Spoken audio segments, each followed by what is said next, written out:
Why is anybody wasting their time playing any game except Lord of the Rings Battle for Middle-earth? Well, there is a pretty big reason why people aren't playing this game, even though it's really good. So normally in my videos recently, I start the video by ranting about some major problem I found with the game that I want to get off my chest immediately. This time, we're going to rant about why the game is so good, specifically its general design, its UI, its UX, and even the game design itself. Essentially what we have here is a simplification of the traditional RTS genre that's just done in the most professional way that has ever been seen across the world of gaming. Every aspect of this game is finely crafted. However, there are still some problems. One problem: the game is from 20 years ago, which already presents all manner of problems. Just to make it run on your PC, you have to use mods, I think, to make it work, especially in 1080p, which is what I'm playing it in here. We start the game entering the good campaign on hard difficulty because I've played it a million times before. It has this campaign map, which is really just a very beautiful level select screen. You don't have to do very much on the map, you occasionally have branching paths. The map's just there for the vibes, really. The real game takes place in traditional RTS stages with the isometric camera, and here's something we do have to complain about. Because it's from the past, the camera can't zoom out. For whatever reason, perhaps performance, perhaps it was a design feature in the past. In strategy games, they didn't let you zoom out. So we have constant issues that will just plague the entire game from the very first frame to the last frame. You will wish you could see more of the screen, and you will be held back in your gameplay performance by the fact you can't see much because the camera is really close to the ground. Almost any army, even the smallest army you can deploy, will be too big to see and entirely select with one screen. So just constant issues. For this first mission though, we're doing a story stage. The game is split between story missions and traditional RTS style missions, which we'll look at later. For the story missions, you generally just have to take a few heroes and do something. I was so mad early on, and you might have seen me at the beginning of this footage, running some sort of weird test map that claims to fix the zoom levels. I think it only fixes them for skirmish games though. For the campaign, the mods that exist right now don't fix the zoom levels. There I was, so mad that I was in the options menu looking for something to change it somehow. We're actually already using some hacks to make it run at 1080p as mentioned, so we can't really adjust the resolution. But one thing I'll note is it looks really good at 1080p. Look at the UI, it's so beautiful. We're finally escaping from the realm of things like Dominions 5 that I just played, where everything's square and horrible. Here, everything is circular, artfully made, smoothly implemented, nice transitions and borders and symmetries all over the place, and even this red and brown color scheme, which had the potential to be the ugliest thing, somehow is still beautifully done. It's like a beautiful desk, the entire game. Added onto by the fact that the map in the bottom left is not only in a beautiful UI container, but it has this hand-drawn aesthetic as it fills out, which looks really nice, on top of the parchment aesthetic going on. So it's all good. Essentially, I constantly felt throughout the game that its use of symmetry, of circles, and of Lord of the Rings-y design things, like the elven craftsmanship on the UI element in the bottom left, just made it all the more pleasant to play, and combined with the fact that this is a relatively easygoing strategy game, it's for a general audience, it's the sort of game you might play to get into strategy games. It's just a fun, pleasant experience the whole time, mired mainly by the fact the camera is too close to the ground, so let that be my early video rant thing to get out of the way. The entire time, the camera's too close to the ground. Every single moment I could just be commenting that the camera is too close to the ground, because it's always a problem. But we're going to try not to mention it too much in the future. I probably will though. There's another reason though why people might not be playing this really good game, and that's because you can't buy it. This game is somewhere lost in the world of intellectual property law. It is not legal to purchase this game, so you can't get it.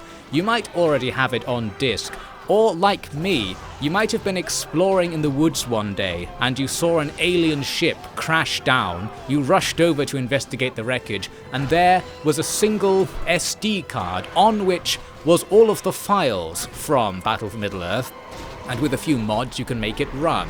So that's what happened to me, honest. you can play this game somehow, even though you can't buy it. You just have to go out of your way to find a way to play it. I actually thought I did have the old files for this and the sequel, but I couldn't find them after searching my 500 billion hard drives I have under the desk, so who knows. And all of that is a big shame, because replaying this game, I just thought, compared to like everything I've played over the last few years, this game is just better than them. It's just better made. They don't make them like this anymore, kids, quite literally. But I think that unironically, the craftsmanship on this game is really high, the design level is really high, the budget was probably really high because it's EA Games and Lord of the Rings, Warner Brothers teaming up. They both had infinite money at the time, of course. So it's everything you need in a relatively simple strategy game. It's everything you need in a Lord of the Rings themed game as well, but it'll never see the light of day unless people investigate alien crash wrecks where they've been recording our data and secretly storing it for their own research purposes, which allows us to get around intellectual property rights somehow with no laws broken whatsoever as far as I can tell. So anyway, as you can see, we're just playing through story events from the Lord of the Rings for this first mission, making use of the fact that many characters have special abilities that will kill enemies a bit faster than just letting them do their own thing. The characters can level up to get new abilities, and it probably increases their stats as well a little bit.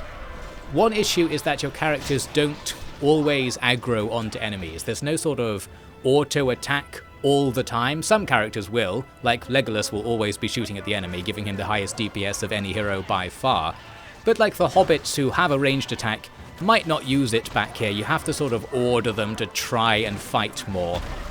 And you do want everybody to fight, rather than letting Legolas kill everything, which is a very valid strategy, just because you want to spread experience out. In this game, it has this anti-grinding mechanic, because you could, in theory, get into a stage early on where there are infinite enemies, and most stages have infinite enemies, and just grind up to max level at the beginning. Because the fights become trivially easy, you could just AFK and get to max level. But the way they do it is that I think you can only level up twice per stage for each character or each military unit later on. And here I'm trying to make a decision about who to level up using this special thing. For whatever reason, in the very first stage and never again, you can pick up these sword and shield things that give you an automatic level up. And here's me finding I can't level up Gandalf to level 4 because of the aforementioned rules. So anyway, you probably want to try and spread experience out by microing all of the heroes to make sure they are fighting, and if you leave them to their own devices, they might not fight, especially in melee. The aggroing and the auto attack isn't that good in terms of its base AI. You have to pay attention to it. So there you go, I found something bad to say about the game, but I'm probably going to switch back to saying good things pretty soon. While these story missions do somewhat follow the story, it's a bit different. For example, the Balrog attacks earlier than the Bridge of Khazad-dûm and just gets killed in a one-on-one fight. It wasn't that powerful in the end. So we've done that, although this does mean the bridge wasn't destroyed in the fight.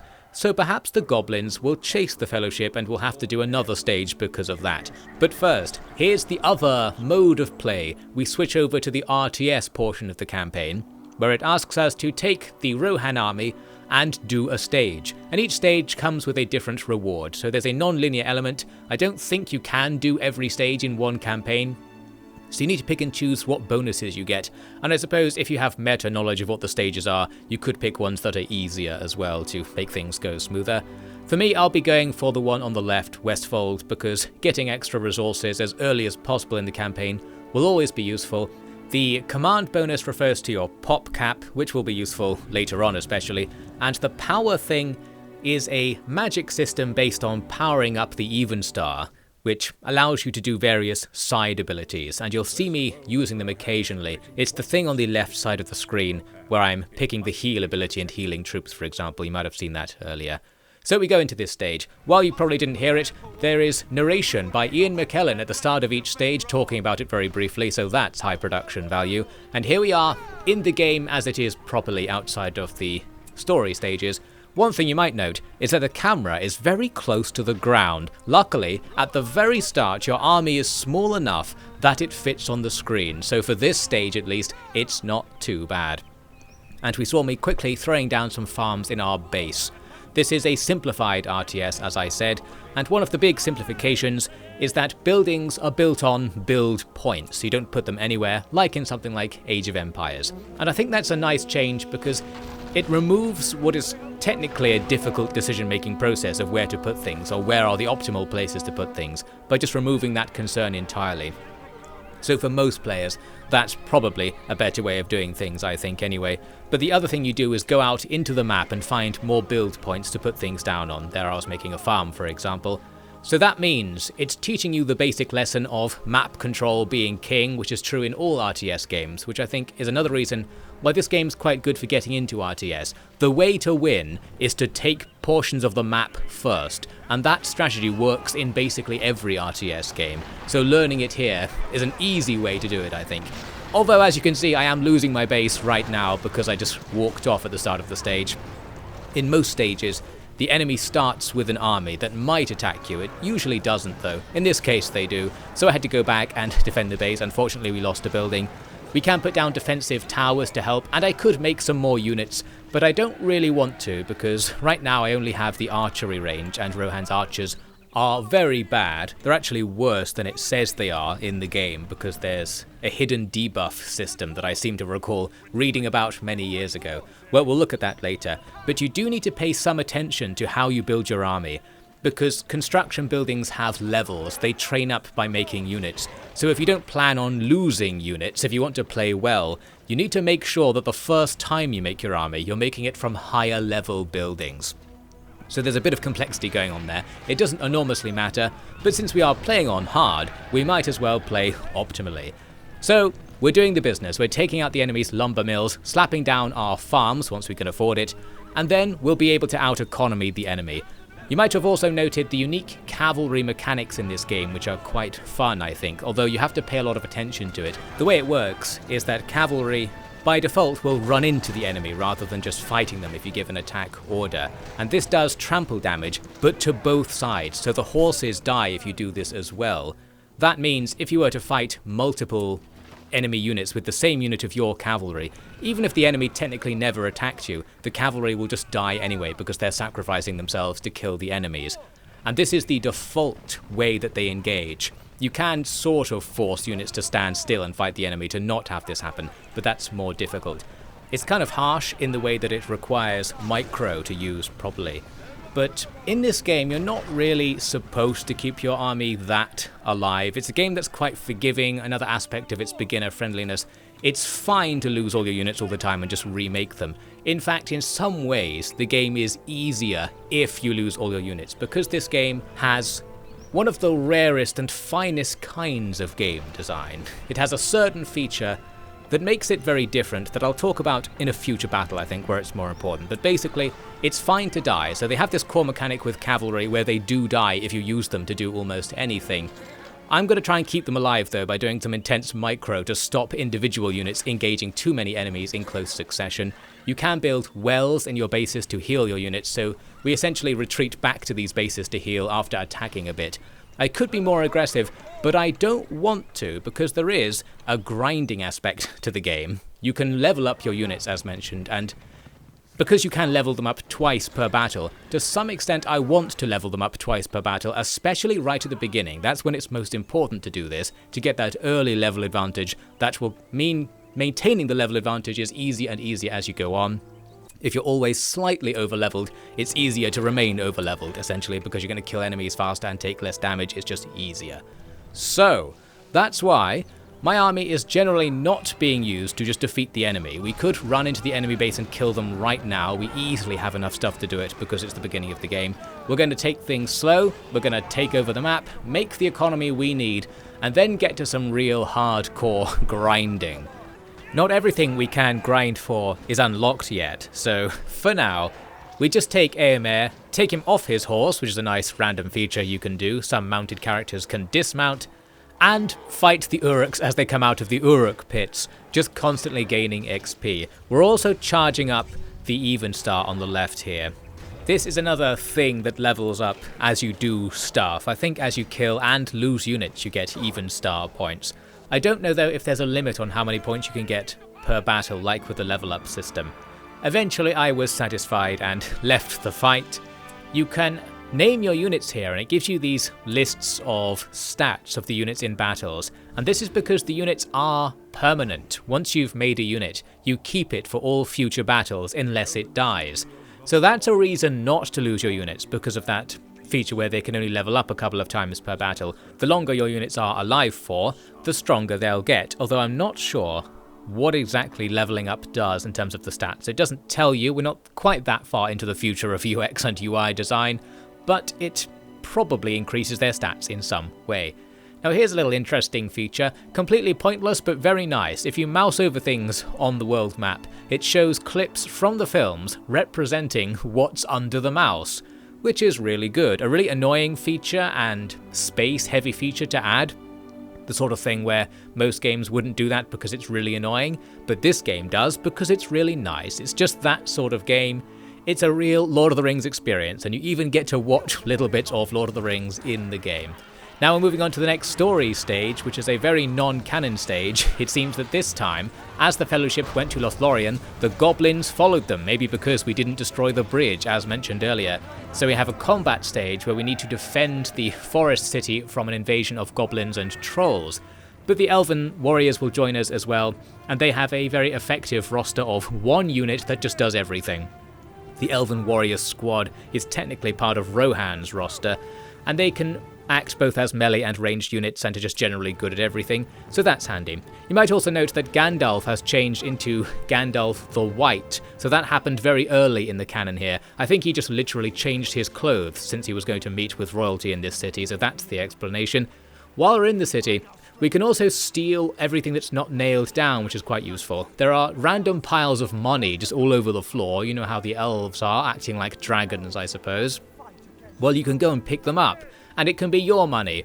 So we all remember the scene from the film where the Fellowship just lifted everything they could find from the elves and then got out of there, because the battle itself isn't that important.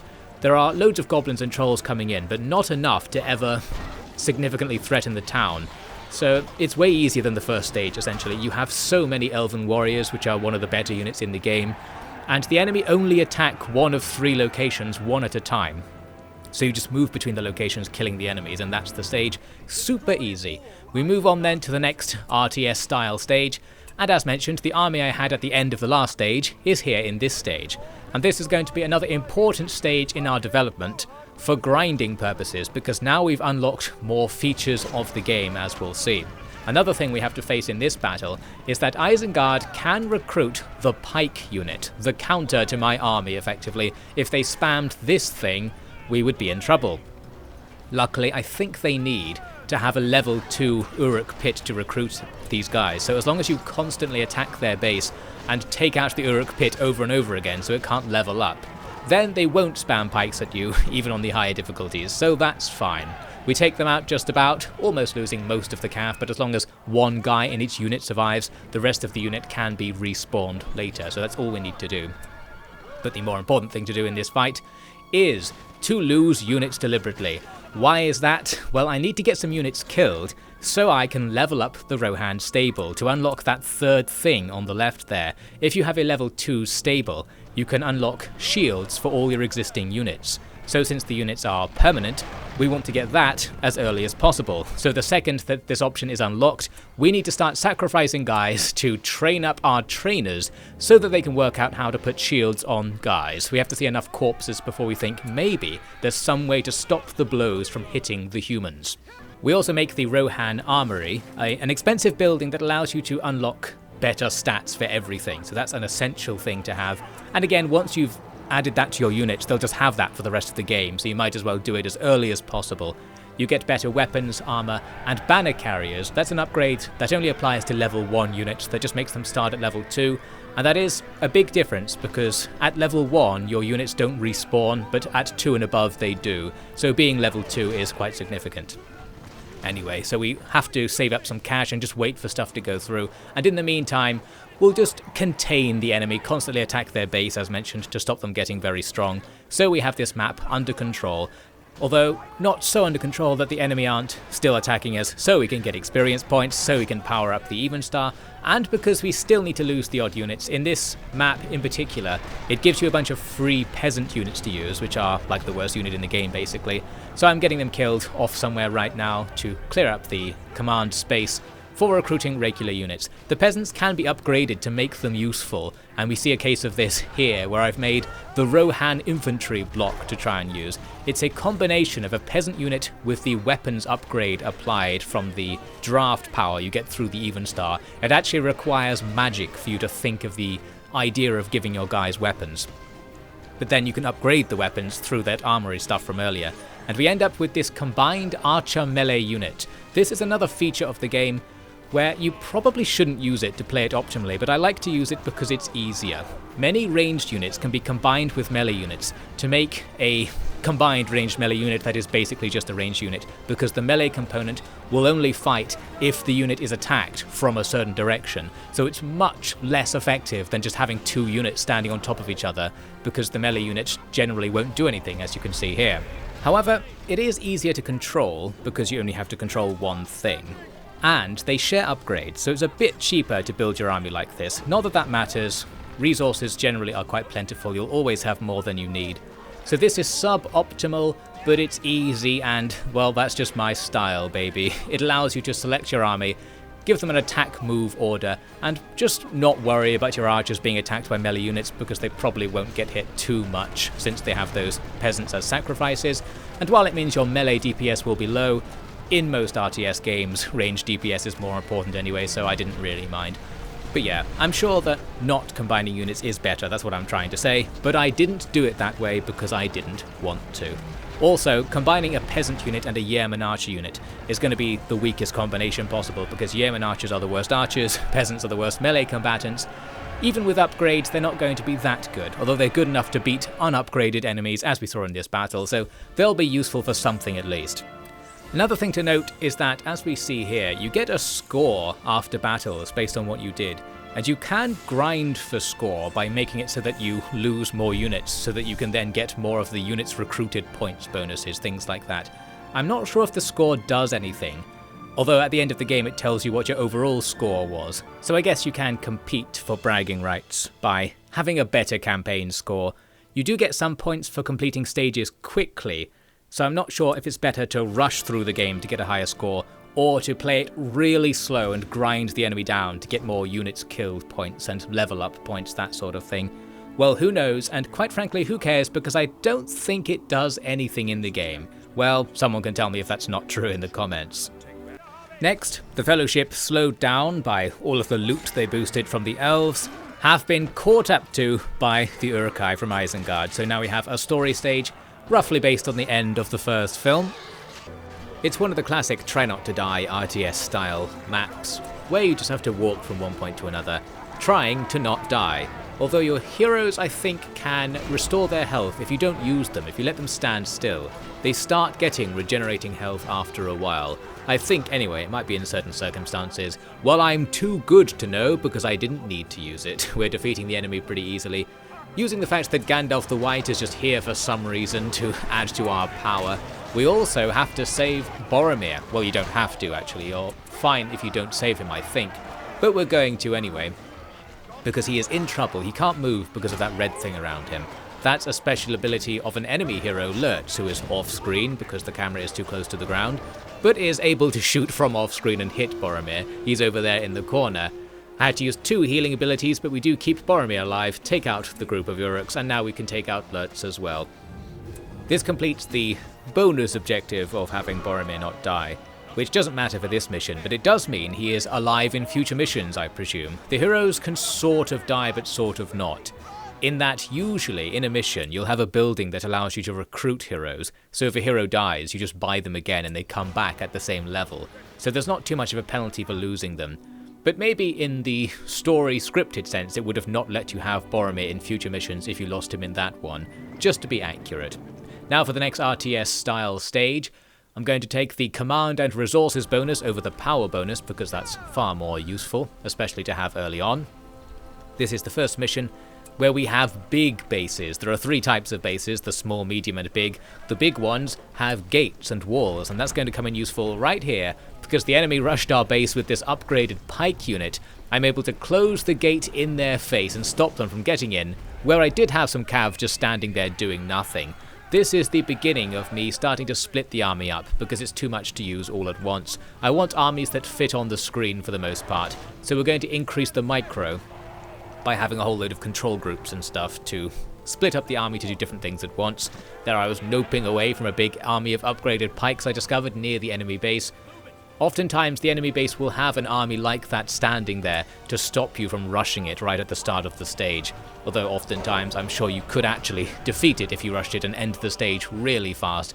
But I don't want to do that because I've got more grinding business to attend to.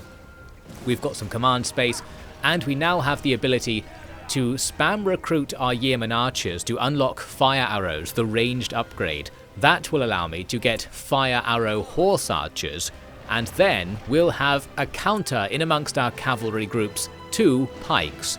So that's the plan. We're going to have to get a lot of people killed to do it, of course, because we need a level 2 archery range to get the fire arrows, and I need to get cav killed to level up the stable to get the horse shields again, because I think I had 1 or 2 regular Rohirrim units that didn't have the shields yet. Maybe I recruited them new for this mission to use up our expanded command space. I don't know. So essentially, we're going to stand around in this mission, taking things a bit slow and just healing all the time, getting people killed when we can. Here I'm doing something productive with the Yeoman Archers by the looks of things. I think, by the way, the debuff I mentioned earlier about the Yeoman Archers is that when they hit enemies, they have a 50% chance to do 0 damage. I think that's the debuff they get. It might be a debuff that is removed if you use the draft skill, or if you upgrade them or get them to a higher rank or something, and I don't know where this is coming from in my head. It doesn't say this in the game, but for some reason I feel like when I was younger I discovered this somehow on a forum or something, and that's why I think that is the case. Well, anyway, try not to use the Yeoman Archers anyway, because later, as I mentioned, the Elven Archers are considered part of the Rohan lineup, so you might as well save your command space and get Elven Archers later. We'll look at that later on, of course. For now, we're getting people killed. We're harassing the enemy so things don't get too out of control, although we are under attack all over the map all the time. Pretty frantic stuff, which makes it all the better that I'm trying to split my army up and use multiple groups, because we can go and attack multiple places at once. Eventually, we have this small group in the corner there, a group of upgraded Rohan horse archers. So if I'm micro enough, I could try and get them to shoot at pikes and get everyone else to not run into the pikes. This does require extreme micro because your guys will aggro when the enemy are close, so if the Rohirrim see some pikes nearby, they will automatically run into the pikes. You need to really pay attention and stop them from doing it most of the time. Well, for this fight, the pikes were gone by the time we were attacking the enemy base because I've raided them so many times. I then, for the next stage, went for power over plus 20 command. That seems like a bad idea to me in retrospect. You don't really need Elven Star power very much. It might be because I was getting annoyed at how big my army was now and how close to the ground the camera was, so I thought I don't want a bigger army, I just want a better army, so I'll go for something that's not command space instead. Although we're going to be bamboozled by this stage because it has a gimmick where you have to rescue a bunch of peasants, and I accidentally started doing it. But if you rescue the peasants, they become peasant units in your army, so now you're wasting a bunch of command space with the worst infantry you can field. Well, anyway, here I am doing the thing, trying to fight on multiple fronts with multiple groups. Kind of works. Obviously you can only look at one, but with the magic of pressing A on the keyboard, you can activate attack move, so you can give a group an order to just fight their way to a point, and if there are any enemies on the way, they might engage them, and you hope the AI will engage them well. Once they get to the destination, it's a bit different. They switch back to their normal aggro AI, which is to sometimes aggro, sometimes not. You'll see cases where units have an aggro range that is below the attack range of ranged units. So if you don't pay attention, you can lose entire groups to ranged attacks because your guys won't react to being fired at. Although it does give you a vocal sting if you're being attacked. Someone will say, "We're under attack." And if you don't have the sound effects turned down while playing like I did, that's obvious enough, I guess. Now anyway, you might have spotted that while I was advancing in the southeast, an enemy group walked past me, or rode past me I should say, and they were going to attack my base. They've got a bunch of the upgraded Isengard equivalent of Cav, the Warg Riders. There is a vague counter system in the game, and I believe the counter to Wargs is archers. So if I was to deploy my Yeomans, we'd have an advantage against them, but the Yeomans are also weak against Wargs, so it's not quite a weapon triangle, that sort of usual design choice. It's just stuff has bonuses against other stuff. In this case, we're just going to go into a melee here with them, popping 2 even star abilities to even the odds. We can heal our troops and instantly grow a forest. That removes all of the enemy's buffs, and I believe it gives you an armor buff, so you take damage slower while you're inside the forest, and we defeat that probably elite contingent that they can't re-recruit. That was probably a group that the enemy started with at the beginning of the stage as their rush defense. We baited them out and killed them. Now I could probably rush and defeat the enemy, but looks like I'm starting to buy upgrades. I've got stuff to do. I think I wanted to make something of these terrible peasants I've been given. I could give them some weapons and upgrade them so they are of some use. The perhaps better alternative would be to send them into the enemy base so they die. But it seems I'm going to be a noble ruler today. We're going to give the peasants a chance. Here they are later with their shiny weapons and armor doing something or other in the corner. They're helping out. They're nice because you can just leave them alone and they probably will just do their own thing in the corner. Whereas with the Cav, because they like to charge nearby enemies, you can't really leave them alone. They might get up to mischief. As seen here, in fact, I tried this rear attack on the enemy base. We need to not run into the pikes and tell the horse archers to shoot the pikes. Well, the first part didn't really work because in my attempts to draw the Rohirrim away from the pikes, they were eager to charge into them. They have this Banzai AI that I mentioned, which they're doing here as well. They just charge into things nearby, which sometimes is useful, gives them better melee DPS, but other times you don't want them to attack and you can't tell them to not do it. There is a sort of guard mode you can enable, I think, on units, but I never tried it for anything. I think I'd rather just complain. Well, anyway, we go on to attack the enemy's base. They do have some pikes outside that they could have used to try and counter our Cav, but they were busy just sort of dancing around out there. At least we see they are quite vulnerable to arrow attacks, so in theory, the horse archer idea is right. You just have to really pay attention to the individual fights. We then ingratiate our new terrible infantry into the army. Probably not going to use them too much, and as mentioned, I was hoping to eventually replace them with elven infantry, so we'll come back to that idea. Now for the next stage, it's a mixed story stage and strategy stage, where we have some story objectives, but we also can capture a few small bases and do some generic economy management stuff. In this stage, you start with just some new units that are outside of Eomer's army, and by using them you can take out lumber mills to recruit Ents. Ents are Rohan's siege unit, effectively. They are the answer to something like trolls or catapults from Mordor, in that they are powerful in melee and can throw a stone across the map, which you can use to bombard stuff. For now, we don't really need to do anything in this stage, because in the top left you can see we've got a timer. Once that timer runs out, we'll get the rest of the army. So it's kind of like a survive until then mechanic, but you could also just try and complete the stage with what you're given initially, because it does give you the chance to make a small base and start upgrading this force. And the Ents are pretty good because they can attack enemies from outside of enemies' aggro range, so if you use them as just siege units, they're pretty good at grinding your way forward. Rather than wait though, because it's nice to do something in a game, let's spend the next 6 minutes actually trying to fight the enemy and just exploring the map. We can see here just how much damage you take on a Cav unit by attacking the enemy. Taking out one unit of Orc archers, who aren't particularly strong, almost killed a Rohirrim Cav unit, and that's not a very good trade, I don't think, anyway, in terms of the resources lost on both sides. So the suicidal nature of the Cav does make them a liability. You really have to get the upgrades so they die a bit less. Here we are later after having got those upgrades. Looks like for a mad moment there, I considered recruiting a peasant unit. I don't know what I was thinking. Well anyway, we've taken out a load of enemy lumber mills, and each time you get 1 or 2 Ents. So we now have this separate army of Ents that's hanging out on the peripheries of our force. I'm trying to keep my main force by this well so they have regenerating health, because the enemy are spamming quite a lot of things at us and we could well lose a lot of stuff. But the Ents are at least doing the business, gradually killing the enemy and working towards the enemy base, and later Eomer's army shows up and we have the story-esque event where we go into the corner of the map and discover where the hobbits were being held on their way to be taken to Isengard. We go in and kill everything, the hobbits will escape off into the corner, and that'll be that. This is setting it up for a future Ent and Hobbit based stage. For now, the Ents are already in the fight, it seems, so the hobbits won't have to convince them, and they help us take out the enemy base, which completes the stage. We get a variety of options after this, and I decided to stick around in Fangorn to go for the +2 power stage. Now this is going against my earlier advice that going for power isn't particularly useful. I still think that's right, but I had something in mind by this stage. I wanted to get 8 points, because with 8 points you can unlock a certain power that I wanted to get before Helm's Deep happened in the story. So that was my logic behind not getting a bigger pop cap or more resources, which is more generally useful just all the time, whereas the powers are situational, so maybe you don't need them to play the game very well.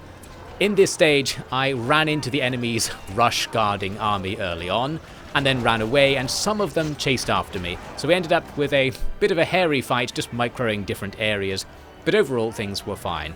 And once I know where the enemy's main army is standing, I can effectively go everywhere else in the map, rushing everything else. And because that rush army tends not to aggro if you don't go really close to it, we're fine. And rushing everything else is equally good to rushing the enemy base because you end up with a really strong economy. And to some extent I didn't want to rush into the enemy base and just take them out, because I was also trying to grind for even star points in this stage. So rushing in and destroying the enemy's unit production would be bad, because it's killing those units that gives us the points. We're also having a pretty easy time of it taking out their anti-rush army in the end, because I found that going in with Ents and Horse Archers made things easy. The pikes don't have enough aggro range to not get gradually killed by the Horse Archers, or to put it another way, you can freely shoot into pike units with Horse Archers and the pikes won't do anything if they're not in an aggressive mode, if they're just guarding their ground. So we kill most of the pikes in this fashion. The Ents are pretty good for it as well, because they have resistance against physical attacks. You have to attack them with magic or fire, essentially. So just using them as an infantry tank unit is pretty effective. We kill a whole bunch of stuff, but I'm still waiting for that 5 towards the bottom left to become a 6, because then if I get +2 power from completing this stage, I'll be on my target of 8. And what I didn't know was whether the Helm's Deep stage would happen right after this, so I was eager to get to my 8 points first. As it happened, it doesn't. Here is the next stage selection. We are going to go for Eastfold this time to get some command and resources, more useful things potentially. And this stage is different to other ones in that while there is a small rush defense army, rushing is encouraged this time. There's this timer on the left, and if you don't complete the stage within 10 minutes, a whole bunch of stuff is going to show up. Effectively, the enemy army that usually would be on the field isn't here for the first 10 minutes. So we can spend that time quickly running around and taking over the map. And we end up going to the top left of the map where the enemy base is and starting to probe our way in. I initially wasn't planning on rushing the enemy, because I was thinking, let's not have the stage go too quickly so I can grind for XP and stuff. But when I got here and realized it would be possible to skip over this timer mechanic by cheekily ending the stage early, I thought I want to be cheeky and just do this, even if it's not a very good idea.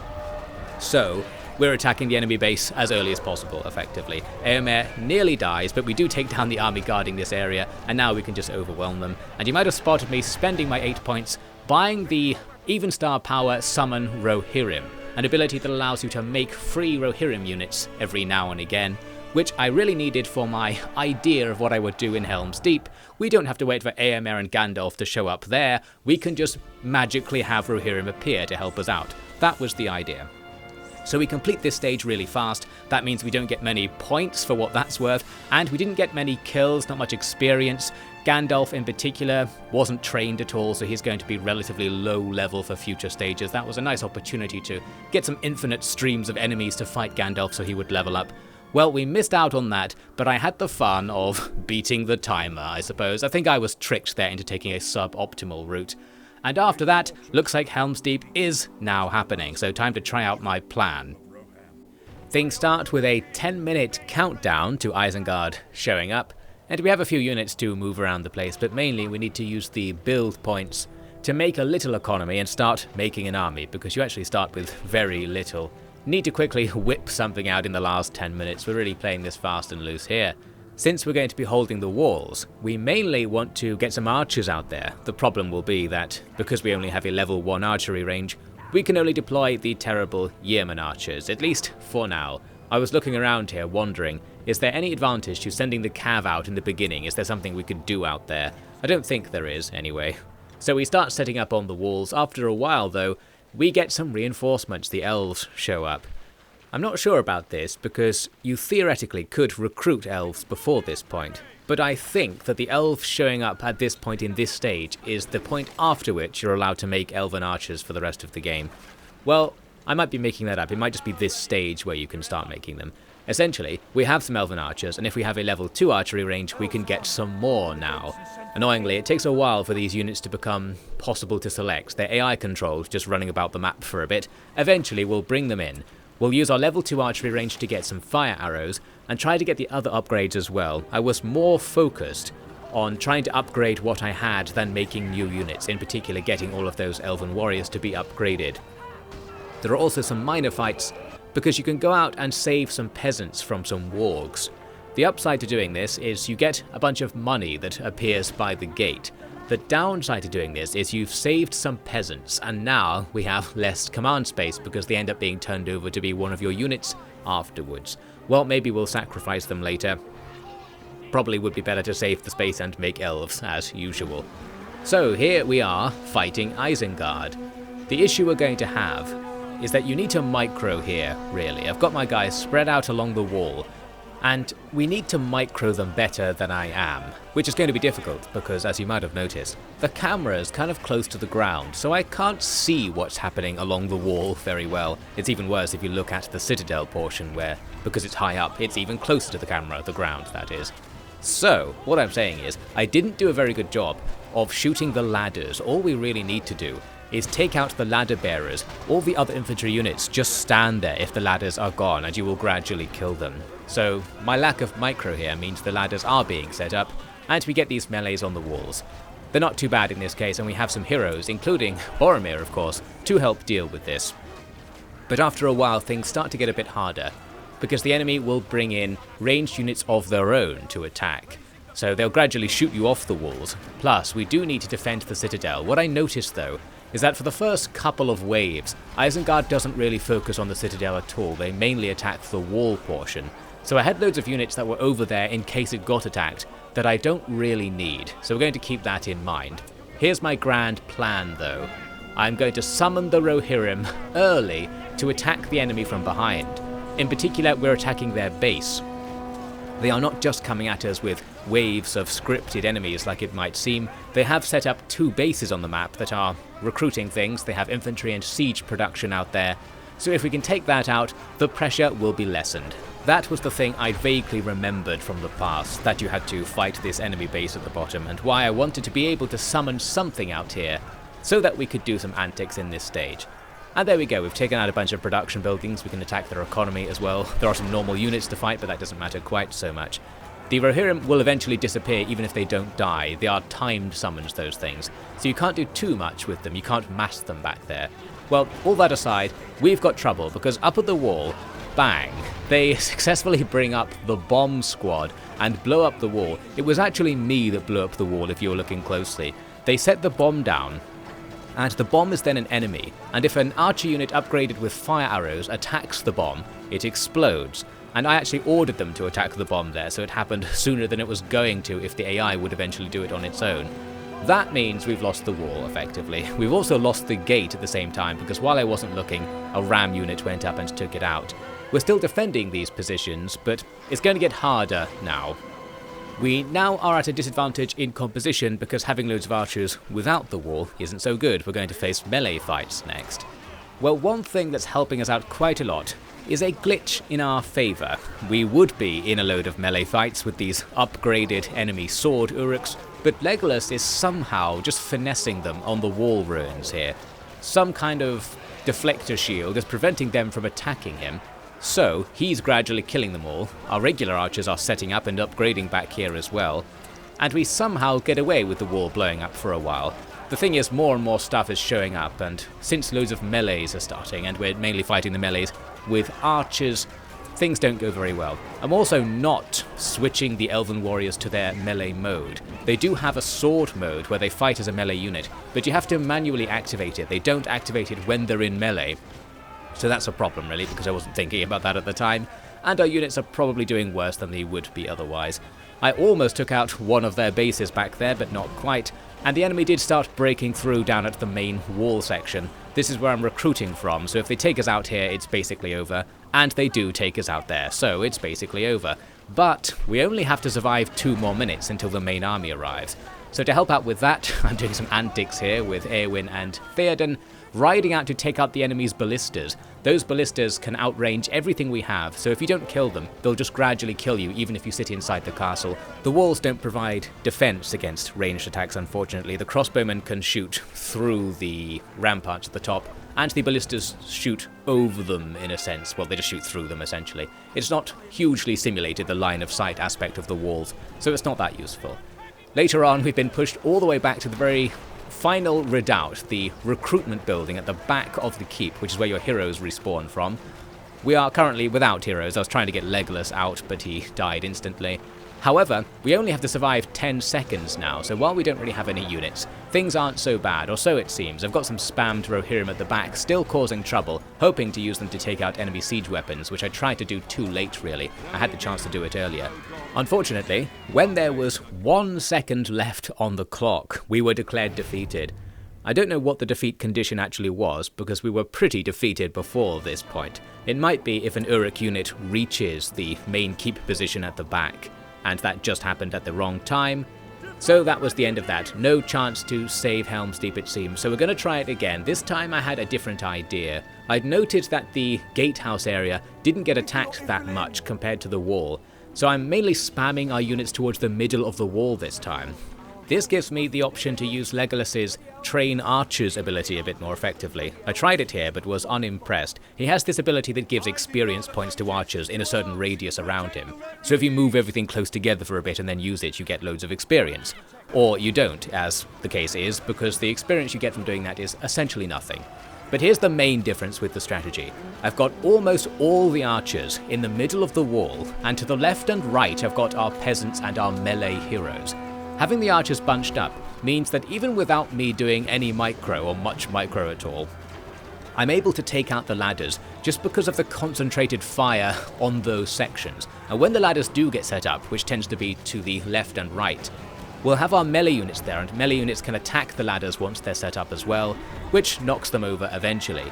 With this, very few units disrupted the wall, and then I had a better idea essentially. We're going to prolong the battle on the wall, because the only way the enemy can attack the gatehouse in the early phases of the stage is to send up the ramming guys to destroy the gate. So I'm going to send out my spammed Rohirrim to take out the ramming guys. There's only one in this wave here, but there are a couple more that come by. So we need to pay attention. I think after this wave, I started moving my troops back towards the gatehouse, but for this wave at least, we'll have another easy one, and we can even take out some of the enemy's troops because of the curious discovery there, that the enemy don't aggro onto you while they're moving up the map, so you can freely attack them as they're moving if you have something out there. Very useful. Might even be worth actually moving the army out there to some extent to attack them as they spawn onto the map or something like that. Maybe you can kill them before they get anywhere near the wall and start having regular aggro behavior. In comes the bomb. The big difference with the bomb this time is that I was looking for it, so that prevents them from setting up the bomb anywhere near the wall because I got Legolas to take them out instantly. So now even if the bomb goes off, it doesn't matter. We're safe from that, and that's going to make things way easier going forward. There's a ram getting taken out at the gate, so the gate will last a bit longer too. Once they start bringing in the ballistas, you're essentially screwed. You can't outrange the ballistas, so they can just take out the gate at their leisure unless you start sallying out, which you might be able to do. Another issue is something I mentioned earlier. The wall doesn't provide any defense against ranged attacks, so if the enemy have crossbow units, they can shoot up through the wall into your units pretty easily. Looks like I'm still trying that train archers thing, but yes, it gives you a minuscule amount of experience, like 5% of a level up, and you have to manually remember to do it. Having issues on the gate with, well, the two things I just mentioned. We're being hit by ballistas, and by the fact that crossbow troops can shoot up through the wall into the elves. We need to really pay attention to this because we're going to be cheekily losing health on units all over the place. And, well, I just don't see because the camera's in a certain position. That means we need to move the camera up and down the wall and look for cases where some enemy archers are just cheekily shooting up through the stone at us. Interestingly, it seems that our elven archers actually have less range than the enemy's crossbow Uruks, which I did not expect. They don't shoot back while they're under fire at the very least. Something was going on that was causing issues up there. I managed to pay a bit of attention, which eventually resolves it, but still, I would have thought those elven archers would just shoot back and solve that on their own. We've got more rams and ballistas coming in. What I need to do now is summon the Rohirrim, which I do have the ability to do. I could summon them to attack those exposed ballistas, but I wasn't thinking of that, unfortunately, so instead I started building this postern gate. You can make a gate in the wall to sally out through. I was thinking of going out to fight on the field, but it's kind of too late because the next wave of regular infantry is coming in now, so we can't do that. I did send out Eowyn to try and take out some ballistas. She was somewhat successful, although she died along the way. Since we have that keep building I mentioned at the back, we can just get the heroes back instantly, so it doesn't really matter if we lose the heroes, just for the short term. Legolas died somewhere, that's annoying. He must have been hit by a ballista. We need Legolas on the wall because of his extreme DPS and good AI, essentially. He'll be up there constantly doing damage the whole time while I'm not paying attention. Having an Aragorn on the wall doesn't really do anything, for example. So later on, we're just holding here. We haven't lost the wall or the gatehouse. I eventually realised I could throw out the Rohirrim to start disrupting the enemy's siege, and that works pretty well. And things are just okay. They're not massing too many siege weapons. They're gradually killing the elves while I'm not paying attention, but not that much. And one thing you might note is that they're not really attacking the main wall section anymore, but I've still got most of my army there. I think I ended up doing the opposite mistake to what I was doing last time. I'm focusing too much on defending the main wall section, and at the gate, which is where most of the fighting is happening, it's loads of really hairy and weird tactics where I'm sacrificing heroes and sending units out to be tanks and stuff, just desperately trying to not get too killed by the fact we're outranged by the ballistas, and I haven't got anything out there to deal with it. But I could have actually deployed most of my army out through the postern gate to fight them at this stage. I just straight up didn't, so there were many ways this could have gone better. But it's going good enough. We only have 30 seconds left and things are much better than last time. At least the enemy is still outside the castle, and we still have most of our army alive, even if I'm squandering it by essentially not doing anything. Looks like just there I finally gave the order for them to move out and do something. Now we're going to fight our way down the causeway and destroy the enemy big time. Once you summon Eomer's army, they appear at the back where the enemy's bases are, and you can just annihilate the bases. And by this point, the scripted enemy attacks are over. So we're only being attacked by their naturally produced units, if you like, the stuff coming from these bases. And once you start attacking the bases, it is truly over. We easily destroy them both, even actually bothering to use the infantry army from the castle to come down and help them out. And that's the end of the Battle of Helm's Deep. We obliterated them. Some people died a few times, but they're alive still now. Boromir managed to avoid death another time. Another parallel universe switch has saved him again. And the nice thing about this stage is we now have these elves as part of the Rohan army, so we now actually have a substantial infantry component that we can use for future stages. Although this does come with the downside that we're going to have so many units, it's going to be really hard to set up control groups and, well, just see them on the screen to set up control groups, and then utilize 3 or 4 different groups at the same time with the micro and stuff. But of course it's still way easier than doing something like this in a regular hard strategy game like Age of Empires or something like that. It's still simpler than that. So I can't really complain, and I was able to do it because I've got experience doing it in harder games. Fortunately, the next stage is easier to control, although I'm still messing it up, because it's time for us to attack Isengard with an army of Ents. What I wanted to do was have the Ents be divided into a melee and ranged group. I was trying to do it with the control groups at the beginning of the stage, but for whatever reason I messed it up, and I have a sneaking suspicion that it was caused by the camera being too close to the ground. Because the Ents are quite big and they tend to spread out, it's hard to select lots of them, especially because they kind of blend into the background because of what they look like. So essentially, I didn't set up a very good control group setup for this stage, just so you know. I hope you like knowing that. The main point though, is that in this stage, you just have to take out the large Isengard base, of Isengard, and there are a finite number of Ents you can use for this, so you need to not do it too badly. Well, I am doing it pretty badly, I must say, because everything's on fire. The Ents will catch fire when the enemy's fire arrow crossbows attack you, and you're supposed to go over to the water pools to put it out, but I realised this quite late and allowed them to be on fire for a long time. So we had loads of health lost. Treebeard himself nearly died just there, used some magic to keep him alive, and we'll rush him back to the pool. The pool is too small for us all to get in, so that's causing issues as well. I think the optimal strategy for this stage would be to put all of your Ents on ranged attack mode and just go pool to pool and then have them sit there firing at will at nearby targets, so that the fire arrows aren't so much of a problem. Well, even with my terrible strategy, we do eventually destroy most of the base. But to finish the stage, you need to take out the dam that's at the back. In fact, that's the only thing you need to do, so you probably could skip through and just destroy the dam right away if you did some sort of mad charge. There's a large army defending the dam. I decided to distract them to some extent by summoning the Rohirrim on top of the enemy. The enemy are mostly pikes though, and upgraded pikes as well, so the Rohirrim will not last very long, and they're basically already dead. We also popped the lush earth thing to make the enemy be debuffed. Now we have to slowly kill them. I think switching to melee mode here would be better than the mostly ranged setup I'm doing, because it has higher DPS, it attacks more often. And there's the odd one or two Uruks back there who are shooting the firebolts, and that is enough to start setting our Ents on fire.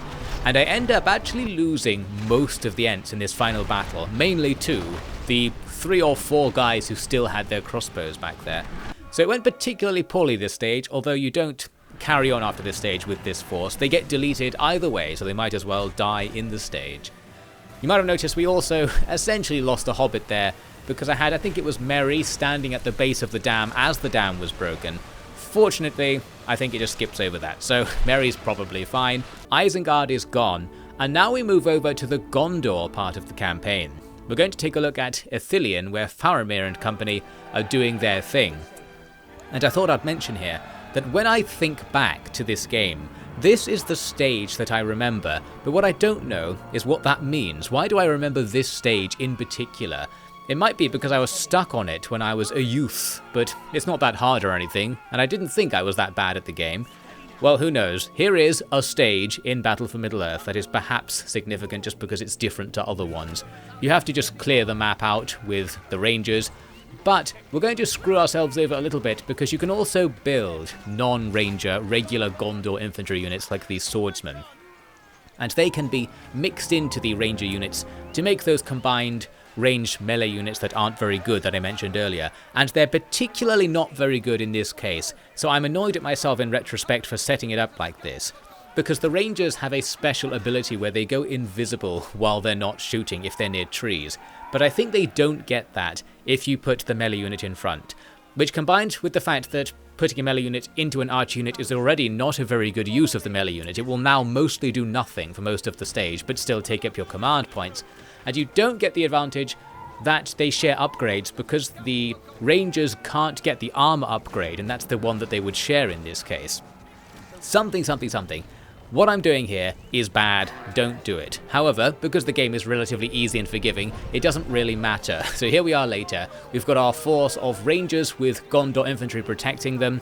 It's going to be functionally invincible against all of the low-level Haradrim troops just lying around. The Haradrim and the Rune troops in the game are in the same faction as Mordor, in the same way that the elves are in a faction with Rohan. It's just simplified like that. So we are technically fighting Mordor here. One thing to mention about the Rangers is that in the meta they are effectively a more expensive version of the Gondor Archer that can't equip armor, but the way in which they're better, and the reason they're more expensive, is they have this almost machine gun effect. You'll sort of see it here. When they start firing, I think as long as they're firing at the same target, their rate of fire goes up and up. So they have this rapid fire effect that makes them really good against targets with a lot of health that are going to be staying in your range the whole time. So you stop, set up, and start blasting, and there's not much the enemy can do. In this case, the charge up time on the Haradrim ranged units attacks are so long, we can kill entire units before they can start attacking us. So that's efficient, and because we have the Gondor infantry to act as sacrifices, thus never reducing our ranged DPS, our death ball of machine gun bowmen can't be stopped. You can see the weird animations here as their rate of fire goes through the roof when they unload on that enemy orc spawning pit. Meaning this blob is really effective. It's more so than the usual effectiveness boost you get from spamming ranged attacks. Here it's even better if you've got loads of rangers.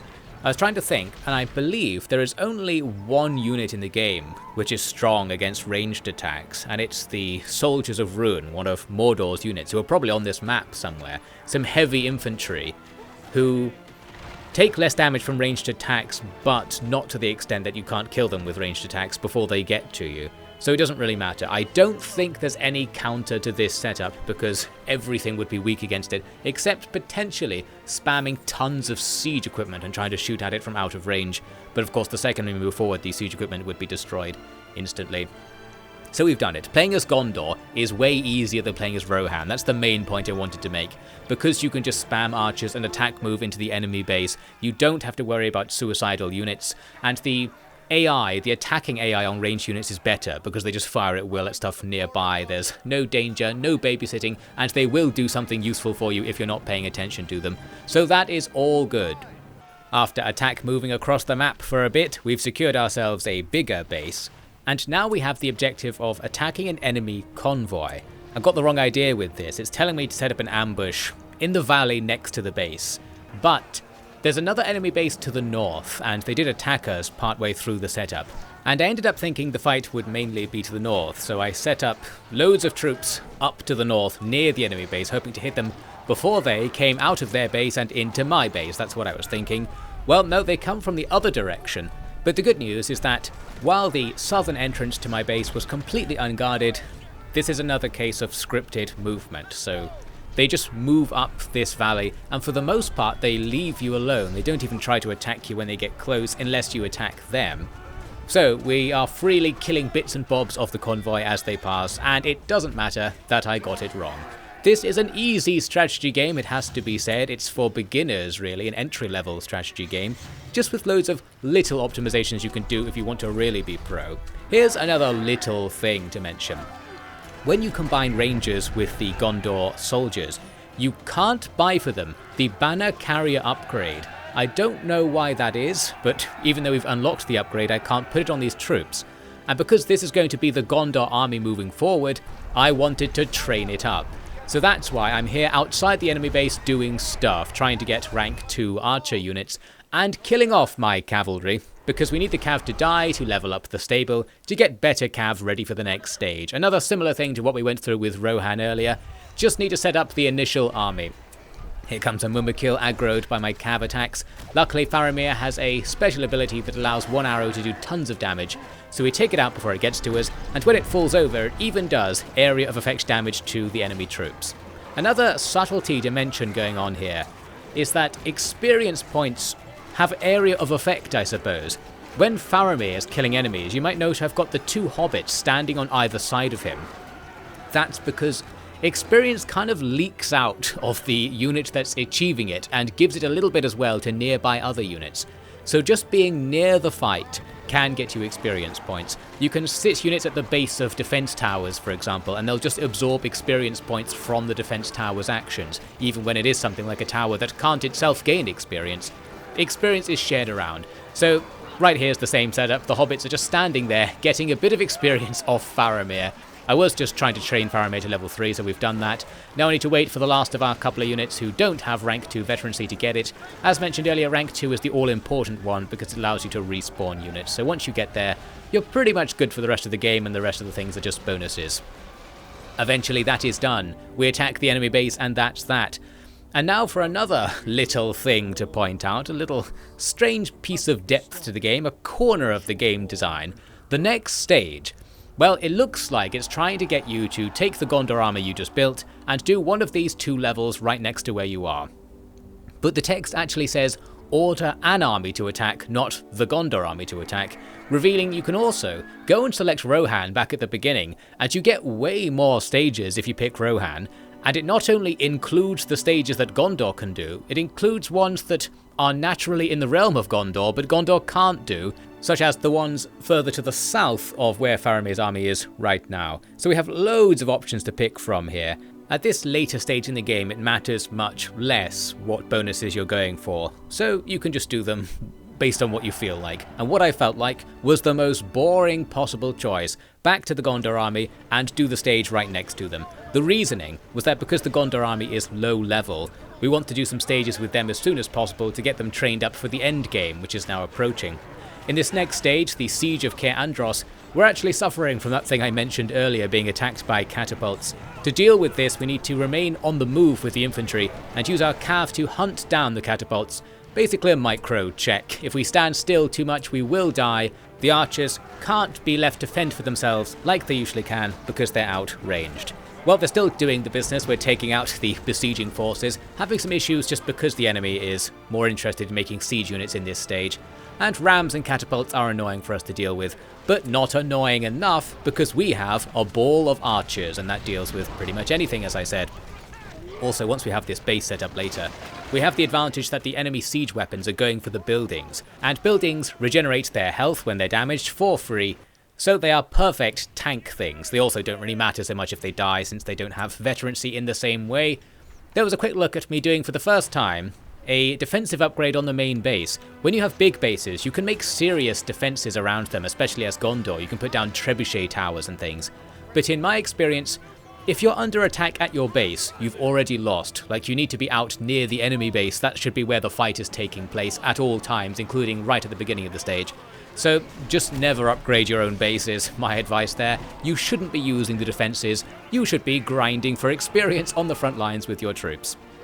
So anyway, we quickly swarm across the map and start taking control. Then things calm down because the enemy is starting to run out of eco, and I'm going to chill for a bit, ready to get some more upgrades and experience and such, because we're still in the early game with the Gondor army. Sometime later, we've got the army to my satisfaction, / I got bored of attempting to level things up, which is more likely at this stage, and we have relieved the siege of Caer Andros nice and easy. So what next? Well, I couldn't resist grabbing the Rohan army and doing that, going for the most distant Gondor-esque stage, which causes the Rohan army to run through the mountains. No pathfinding here, absolute Sigma move from Rohan. We just run all the way to southern Ithilien, and we'll do this stage down here. And curiously, you still can't do that stage as Gondor, so I guess you're meant to do this as Rohan, but who knows. To begin this stage, here's some footage of me scrolling around, selecting my units, not really doing very much. I'm trying to set up the control groups. You can't really see it because the number that represents a control group being active is tiny in the UI. You can sometimes see it next to a unit while they're selected. And I'm just having fun because I can't get everything I want to put in the control groups on the screen at the same time. I can't group them up ready to box band select them to make the groups.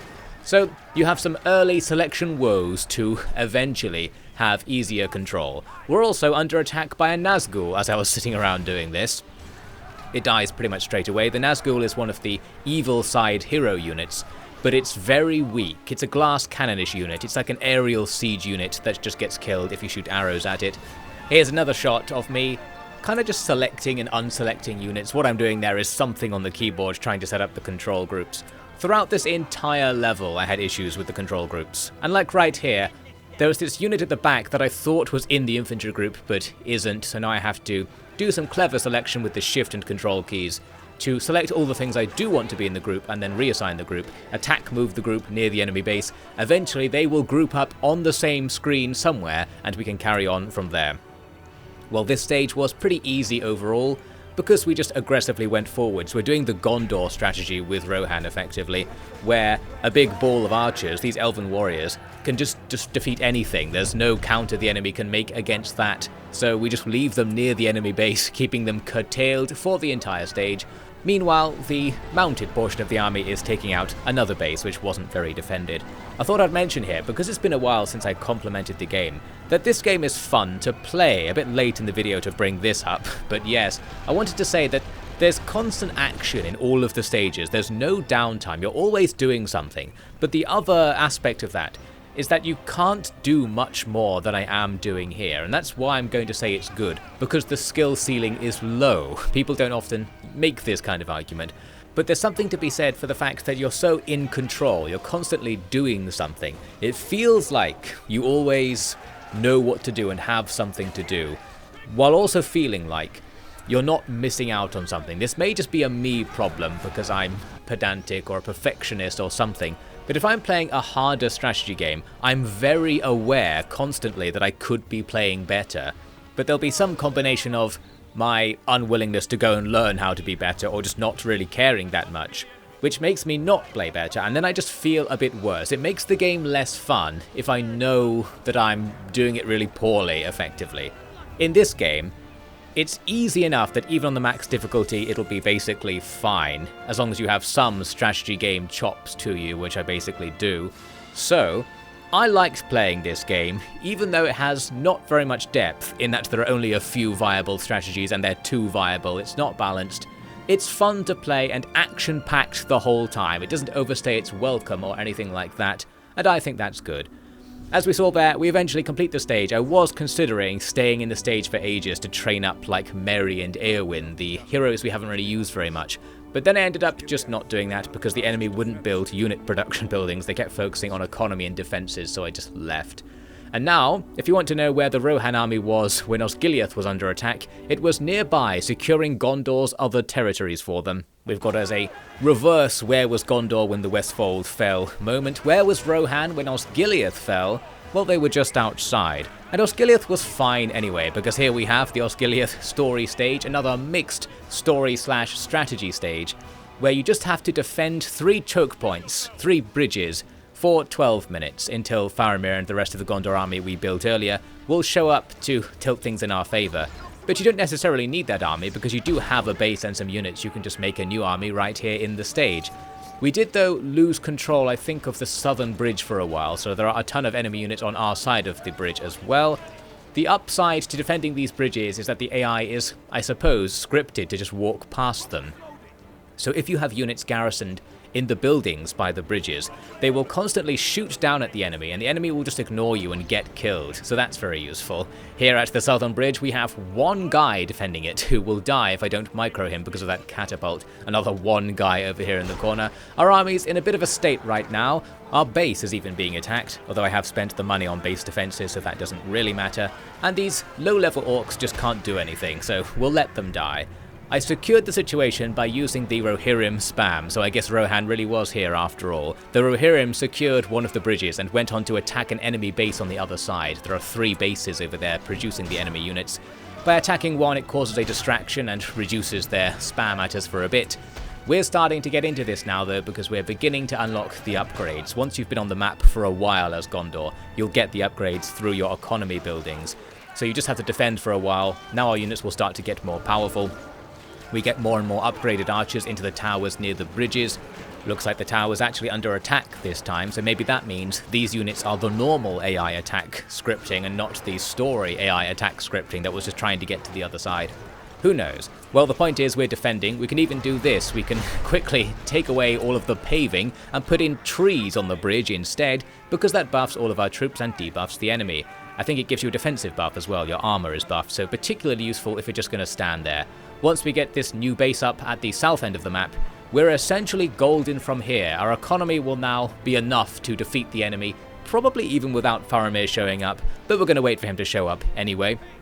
Here then is representative footage of how most of the stage goes. Once you get powerful enough, you can just stand on the bridge pretty much fine. The enemy mostly attack with their trash orcs. This is just a mistake on their part, but I think the orcs are free for the enemy to recruit, so they can just freely spam them at you as a distraction. Occasionally they attack with trolls and catapults where you need to pay attention.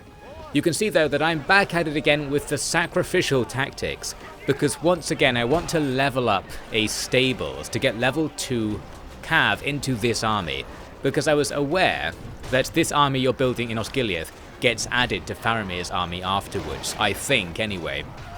So, I wanted this army to be fully upgraded before we did anything that might threaten to end the stage. So we're sacrificing cav and actually doing something useful with it in that case.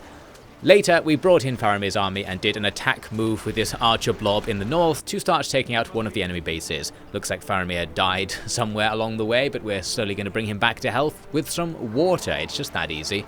And yes, the main blob will just machine gun its way forwards. So you can see what I'm doing here. I attack move to the other side of the enemy base, and just every time something comes into their range, they'll start attacking it for you, nice and automated. With Faramir, looks like I tried to use him to attack this catapult that was threatening one of the bridges, but he then gets attacked by 2 trolls and a Nazgul. He is having a very hard day. Luckily, as you can see, he has an ability that allows him to mount, so he can quickly escape the situation, and the nearby archers will deal with the trolls and Nazgul.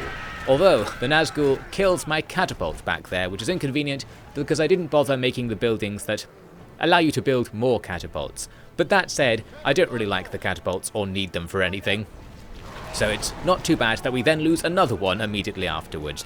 I'm having my cav flee from the Nazgul because cav are really weak against this sort of attack. They can't counterattack, so if you just stand there, you'll get completely wiped out by flying units. But said flying unit is now going to fly over my base, and the second I saw that, I just moved away and started doing something else. I was like, well, we're basically done here. This thing is just going to commit suicide against our towers.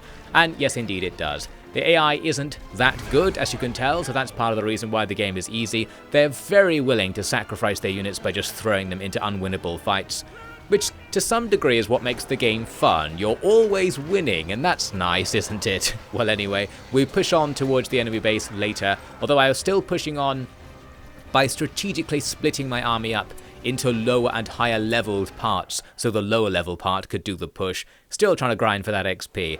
And now we've completely obliterated the Orc force at Osgiliath and locked the entire place down. Now it needs to pull the old you win you lose story cutscene trick, because they still want us to lose this battle for story purposes. So you get this very brief shot of another army showing up. That army doesn't look like it's enough to actually defeat what we had in Osgiliath right there. But the point of that 2-second shot was, you lost, so the Battle of Minas Tirith is still going to happen anyway. But before that, we've got another story stage to take a look at. There's a stage based on Sam rescuing Frodo from Cirith Ungol. But along the way, he finds that Frodo wasn't the only guy wandering around the mountains getting wrapped in spiderweb. There are loads of other people also in the tunnels, and you can start cutting the web off to build yourself a little army of lost Gondor soldiers. And, well, we'll essentially cut to the end. You walk around in the caves collecting money and guys, and you end up with a fairly large retinue for a boss battle of sorts. We have to fight Shelob to escape this cave.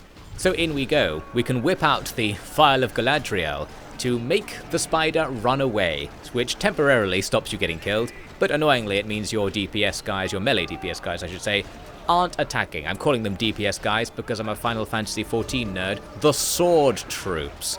Well, yes, we start attacking the spider some more, but we have this issue in that Sam can easily be killed by Shelob, and I think you have to keep Sam alive for story purposes. Luckily, we can use his Elven Cloak ability. The hobbits have the ability to be invisible while standing still, and that de-aggroes, and now everybody else can pile on the spider, and that's going to do the business. We even pop a Cloud Break. This is a magical ability that stuns all enemy units. It doesn't appear to work here. Perhaps because we're inside. I don't know if it's being simulated to that degree of accuracy, but outside everybody would have been stunned when I used that. Well anyway, we defeated Shelob, now we can free some more guys from the rest of the lair, and the next thing we need to do, story-wise, is actually go and save Frodo from Cirith Ungol. But it's not going to be just Sam storming in over the orcs' dead bodies as it was in the movie. It turns out there was a rather large Gondor population living up here in the mountains, so we can make a whole base and sit here generating unlimited amounts of resources from a blacksmith. This allows us to gradually buy up some units and upgrade them with the heavy armor and fire arrows and such, so that we can storm the enemy base. This takes a while, so here's me not doing anything for the most part. One issue though is that all of the units we got from the caves count as special units, and they can't be regenerated up to full strength or be given any of the upgrades. So the best thing to do would be to collect everybody you saved and send them into the enemy base to die to free up command space.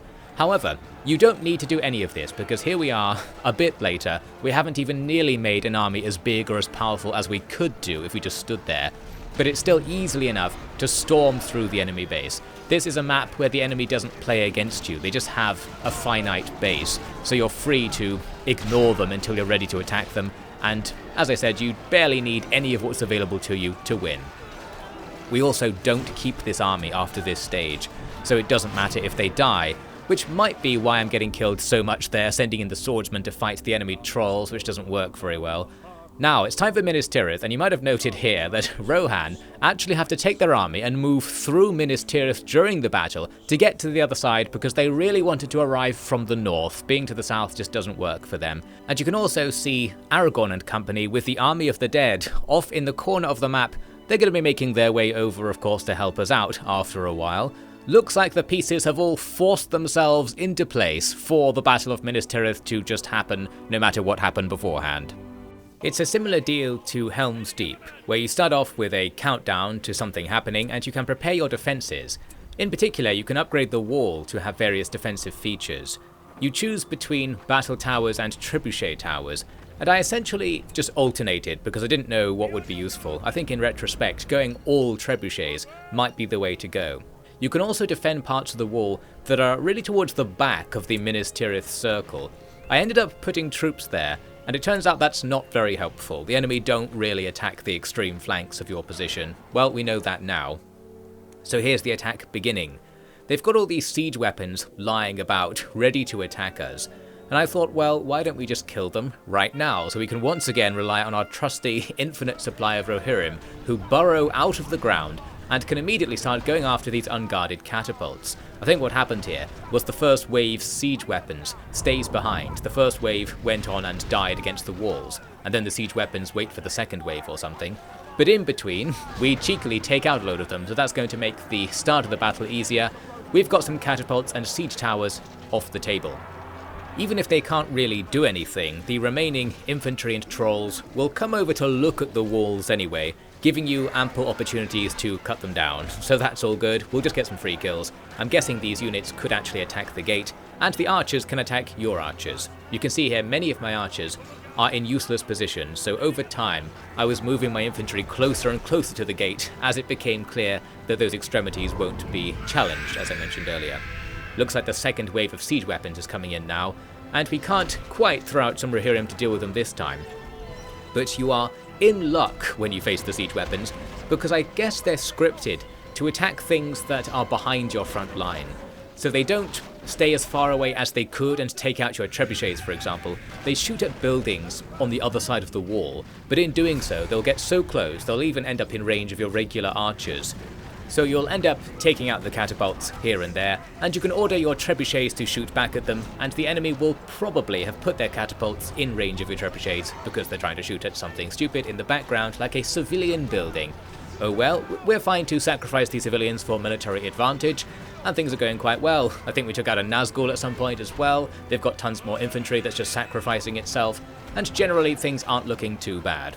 You can also constantly rebuild those trebuchets, by the way, even if they do get destroyed, and now and again they do, especially to things like that right there. The Nazgul will sometimes swoop in and attack the trebuchets, which die in one hit to Nazgul, but as we saw there, we just took out 2 Nazgul in quick succession. The enemy can infinitely rebuild them, I think. They're like hero units for our side, in that they can't permanently die, so they can just make them again from their bases in the corner.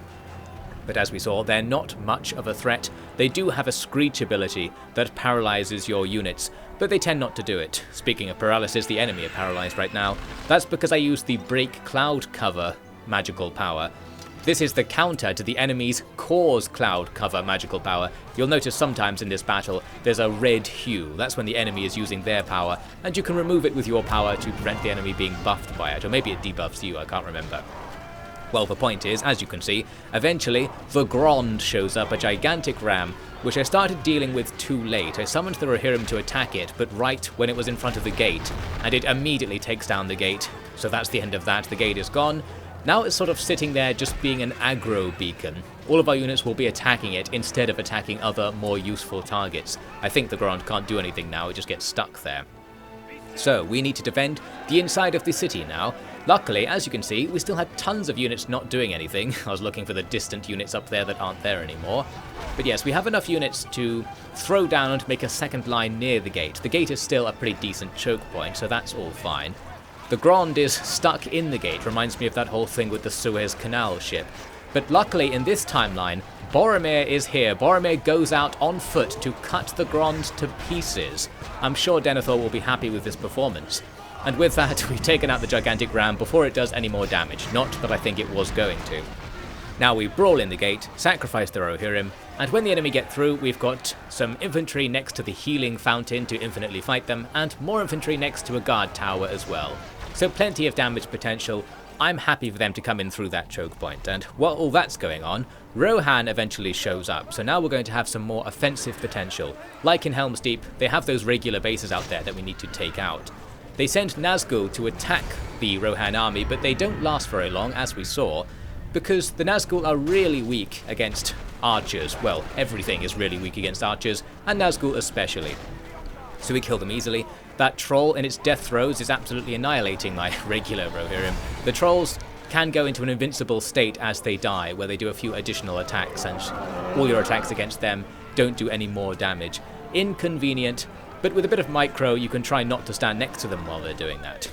As we start to take control of this map, like in the film that was based on this game, presumably, they come at us with a load of elephants. But the elephants are also weak against archers, so we can kill them easily with all of our archers. The only problem is, we don't have enough archers. I've made the mistake of having some Rohirrim in the Rohan army, and they're just so much less useful. So the horse archers and elves are taking out the enemy base. Meanwhile, the Rohirrim are in this frantic try not to die challenge. I'm fighting enemy infantry units, but because we're constantly dying because of their kamikaze nature, I eventually appear to get bored of this and decide to just run for it. Just hiding within the city is probably easier. I'd rather the enemy attack my defenses than fight them out here.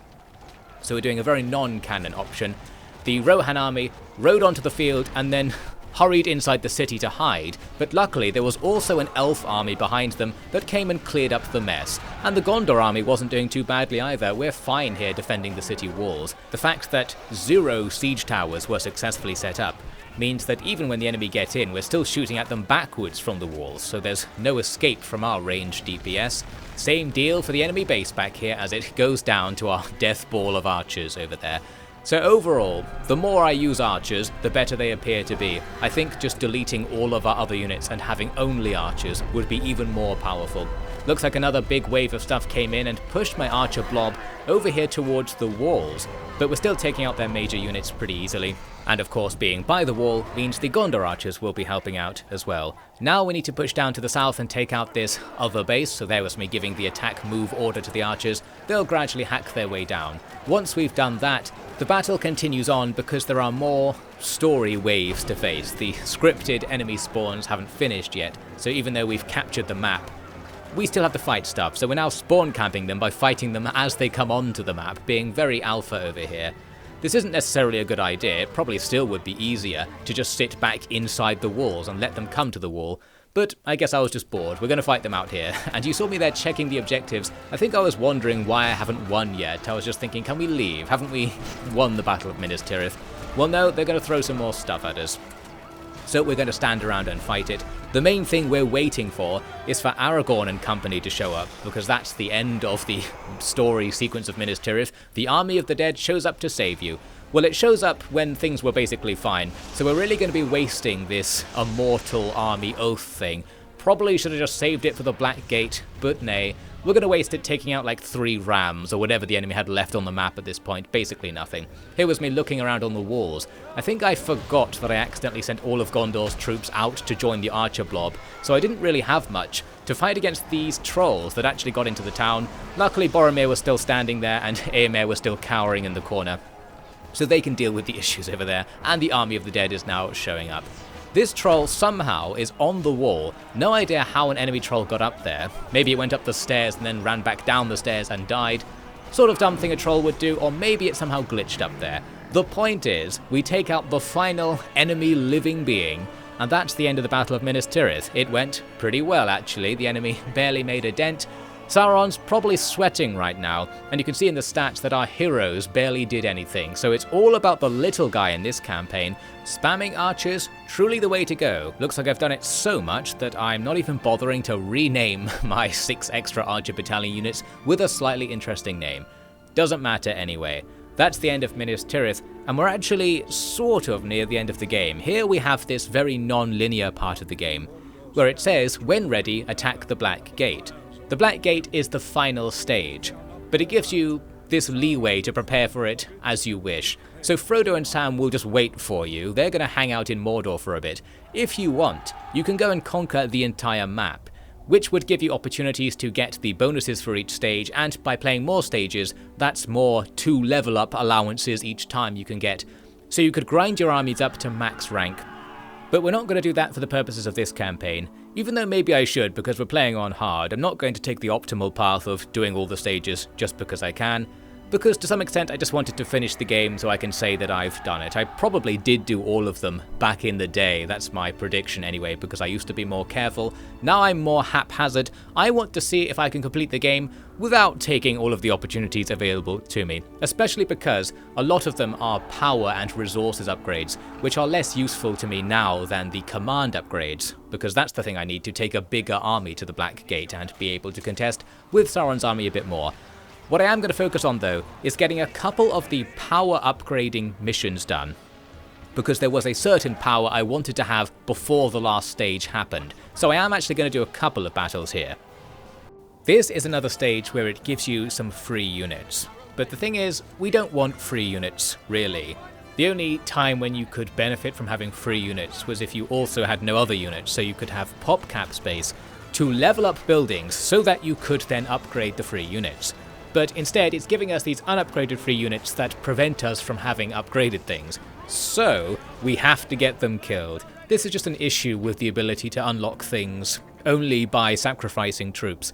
It's a bit weird. It's designed like that because of the game's secret genius feature, which I think I'll still save to talk about another time.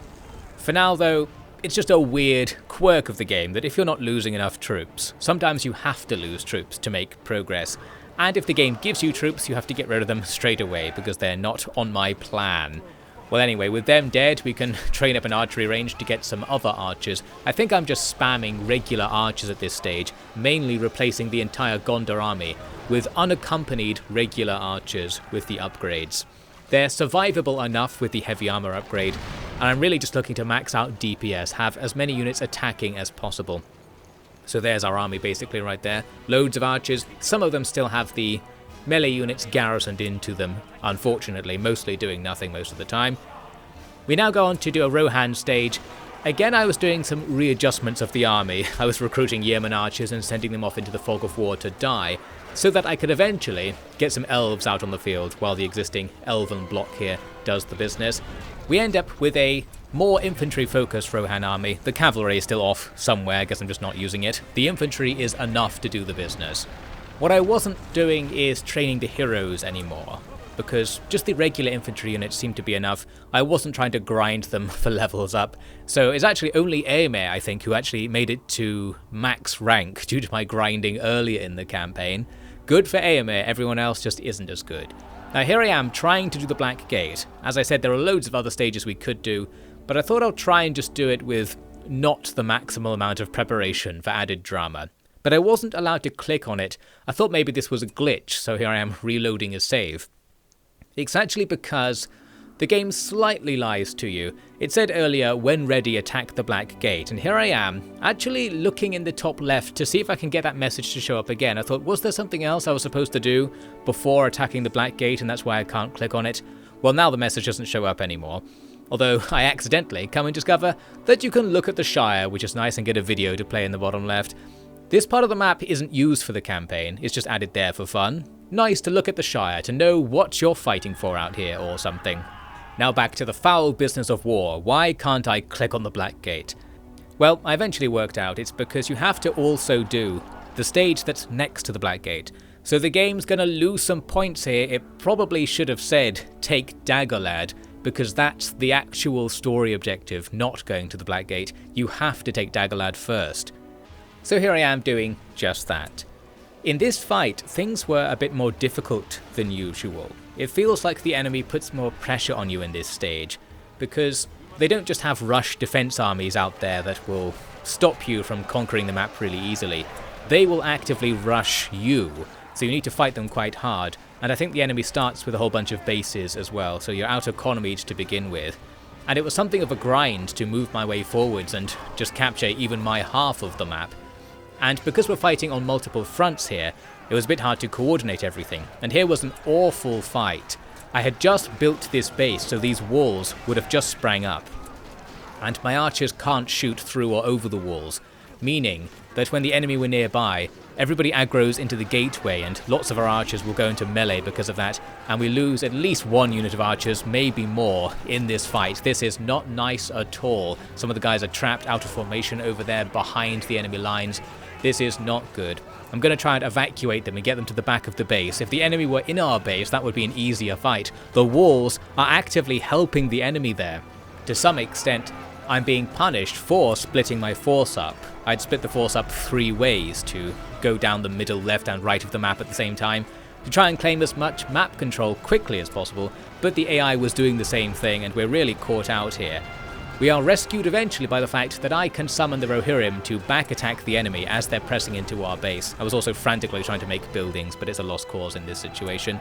There are the rest of my units just not being used. In the amount of time I spent microing this fight, I could have brought over the rest of the army to help. Although having the rest of the army be somewhere else meant I was securing the map against a possible attack, I guess, so something was achieved. But ultimately, we lost a whole bunch of units taking this north side of the map. And it was quite messy, so I had to make some more and lose some veterancy because of it. We secured the middle here with some heroes and this tower. I've got this heroes detachment with no units guarding them, because I thought I'll just have them go and do something to train up a bit.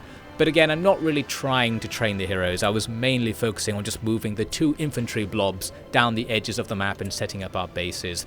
Once we have 3 bases down, we're going to be in business, because I think we now have parity with the enemy's economy, so we can just spam at each other, and our units are better overall, so that's fine. The heroes are having a fun time slaying these orcs in the middle. I'm going to try and keep them out of combat. It might be because of the difficulty, but the heroes just aren't as good as I remembered them being. But yes, maybe they're taking extra damage because it's on hard mode or something. They can't just hold their own out in the middle of nowhere like I thought they would be able to. But the regular guys are doing just fine, so that's nice. We're taking out the enemy's main base there. But at the same time, we're being attacked at one of our bases, and this is the interesting thing about this stage. I felt like in no other stage was I ever challenged in this way. I would always just deathball towards the enemy base. Here, they're still attacking me with a non-negligible force while I am in their base killing their dudes. That's a pretty decent strategy because it distracts me, but it doesn't do anything to stop the fact that the archer spam will still eventually destroy their base over time, so we just have to wait.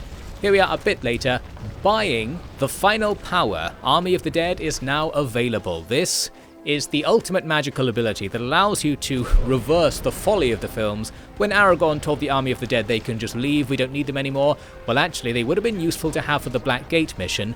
Now I can get them back whenever I want, so that's going to be useful. Here's a brief look at the Gondor army as it stands. It's just tons of archer units basically. I have fully committed to this idea. But interestingly, I've gone with the regular archers instead of rangers. I guess I was thinking that's more units, because the regular archers have less pop cap usage than rangers do. I don't know though if it's less DPS, because regular archers don't shoot as fast, and because there's also the effect of the fact that having a big army means the guys towards the back might not be in range a lot of the time. Like right here, in fact, at the start of the Black Gate, where we have to wrangle the troops to keep them all in fighting range. Ideally, we want a big crescent of archers around the Black Gate to constantly be shooting in, but units at the back probably aren't going to be doing that much right here. So, it's time for what is the final stage of the game, and this one is definitely a hard stage. It's a try not to die challenge of sorts, where stuff will just constantly appear from the gate. You have 3 bases, 2 at the moment and a 3rd one that appears once you buy it. And you have to not die. First until that timer at the top left counts down, that's when Rohan will show up to help. But the real hidden timer is that Frodo and Sam are off somewhere doing the Mount Doom stuff. Eventually, they will kill Sauron for us and then we'll be in business. In the meantime, we need to keep the distraction up. And, well, the first wave has gone well. We took out the first load of stuff that comes out of the gate. Now we can sit back and chill. We still need to manage our economy in this stage. We'll have 3 bases to make some money and potentially make some units. Ideally though, we'll just not lose the units we have already. So I wasn't really thinking the economy would be that important for this stage. I was more thinking these bases would be somewhere to go. If the enemy come out in force, we can fight the enemy at our bases to have a small advantage. Well, that isn't really how this stage went for various reasons. Things are going okay to start with. We have this easy wave right here, where they come at you with loads of Nazgul, but because we have mostly archers, the counter to Nazgul, we kill them pretty fast. They're killing us pretty fast as well because they have this area of effect drop attack. As long as everybody in a unit doesn't die, that doesn't matter because they'll come back in the break afterwards. I might have actually lost something because all of our command points don't get used up as the army regenerates, meaning it didn't regenerate to the full strength it had before, maybe anyway. Here comes the next fight. For this one, I sent out some heroes to do some tanking and then immediately regret it. You can see how quickly the heroes die. I overestimated them and had to get out of there. Unfortunately, in the process of getting out of there, I didn't give the orders well enough and Boromir stayed behind and once again dies a noble death to a bunch of archers. So it seems he was just fated to go out like this. We couldn't deal with it. I think just not using the heroes would have been the better play. As for the normal infantry, again, they do the job. I think this could be because of the difficulty. I swear in my memory of playing this many years ago, the heroes were good, but maybe I was playing on normal or easy back then. We end up pushing up towards the Black Gate, because our archers are doing well enough at grinding the enemy down, that I thought let's try and actually take their side of the map, just for no reason. There's no map control to be had here. What you can do is shoot enemy archers off the Black Gate to have a bit more leeway to walk around the map as you please, but actually going through the gate doesn't do anything. We're going to do it anyway, we're just flexing at this stage. We use the Rohirrim to help out and soon we're here. And there is actually some advantage to being over here, as well as disadvantage. The advantage is, I think the enemy, like in the Helm's Deep map, are scripted to walk a certain distance before they can aggro. So you can see right here, the enemy are trying to walk past me because I'm spawn camping them, they just don't pay attention to you. So we're freely killing off units. Also, the ones that do aggro are the ones that aren't coming in the same scripted sort of way. It's hard to explain, but essentially some of their units come onto the map, they wait in the spawn area and gradually level up and then attack you. Whereas other units come onto the map already leveled up and do a set attack pattern. So fighting in the enemy's spawn zone prevents some of that leveling up from happening, and for the ones that are trying to walk past you, you can just freely kill them. So that's all good.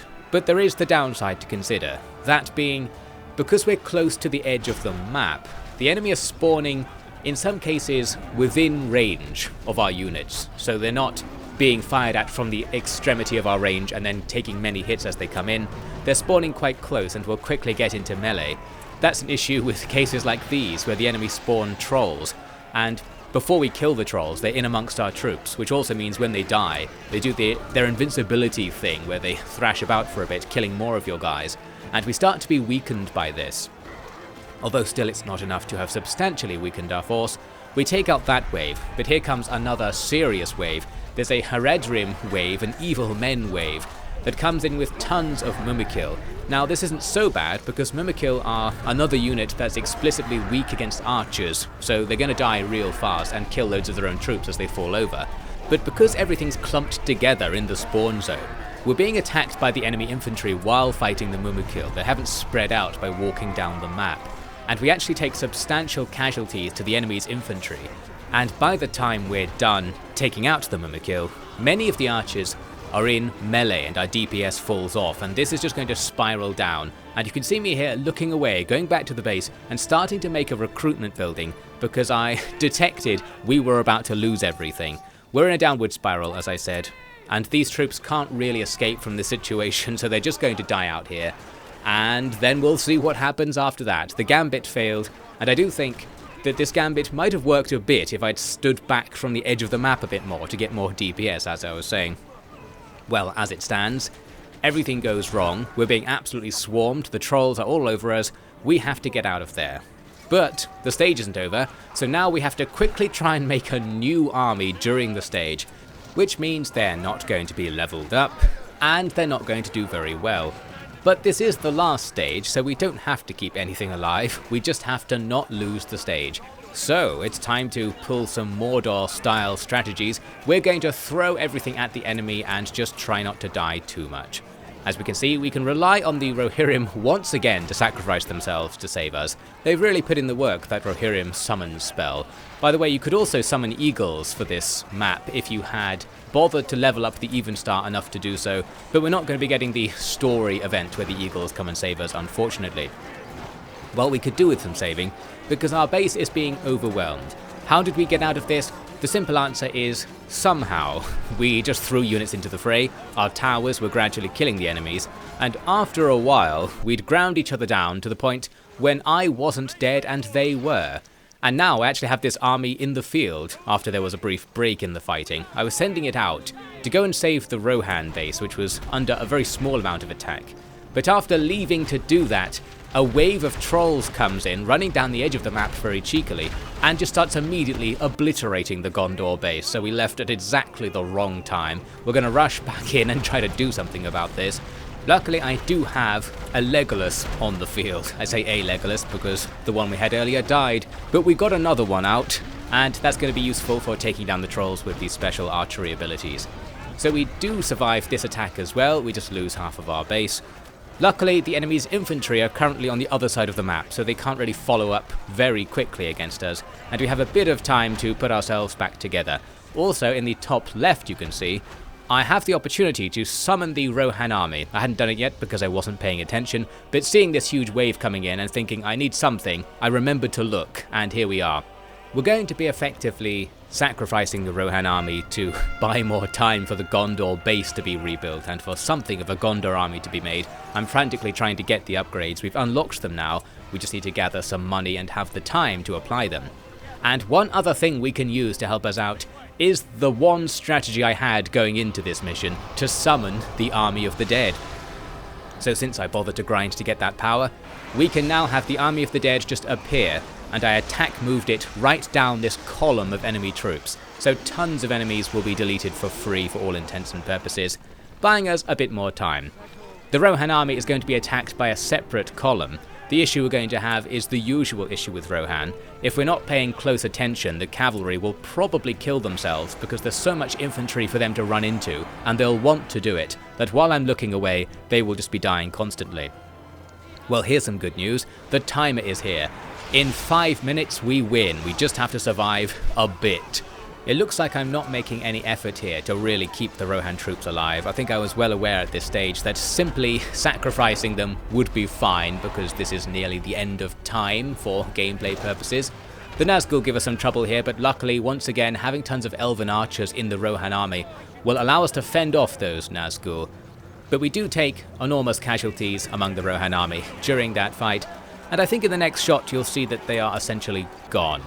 Yep, they're gone. So it's now just the Gondor army that I built up during that distraction holding the line, and we've still got a few more minutes to hold, so things aren't looking too good. We've managed to take the fight away from our base, so I suppose that's something, because if the enemy have to spend some more time to walk to our base, we might still be able to win even if we lose all of our units. That's the thinking here, and of course we're still spitting out low-level trash to buy more time. We don't really have any strategy here other than die slowly, or die slowly enough.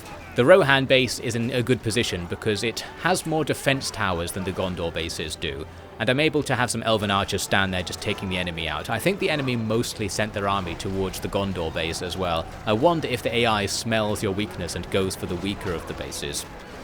Well, once again, Rohan will save us because we summon the Rohirrim again and they take out the enemy army currently attacking our base.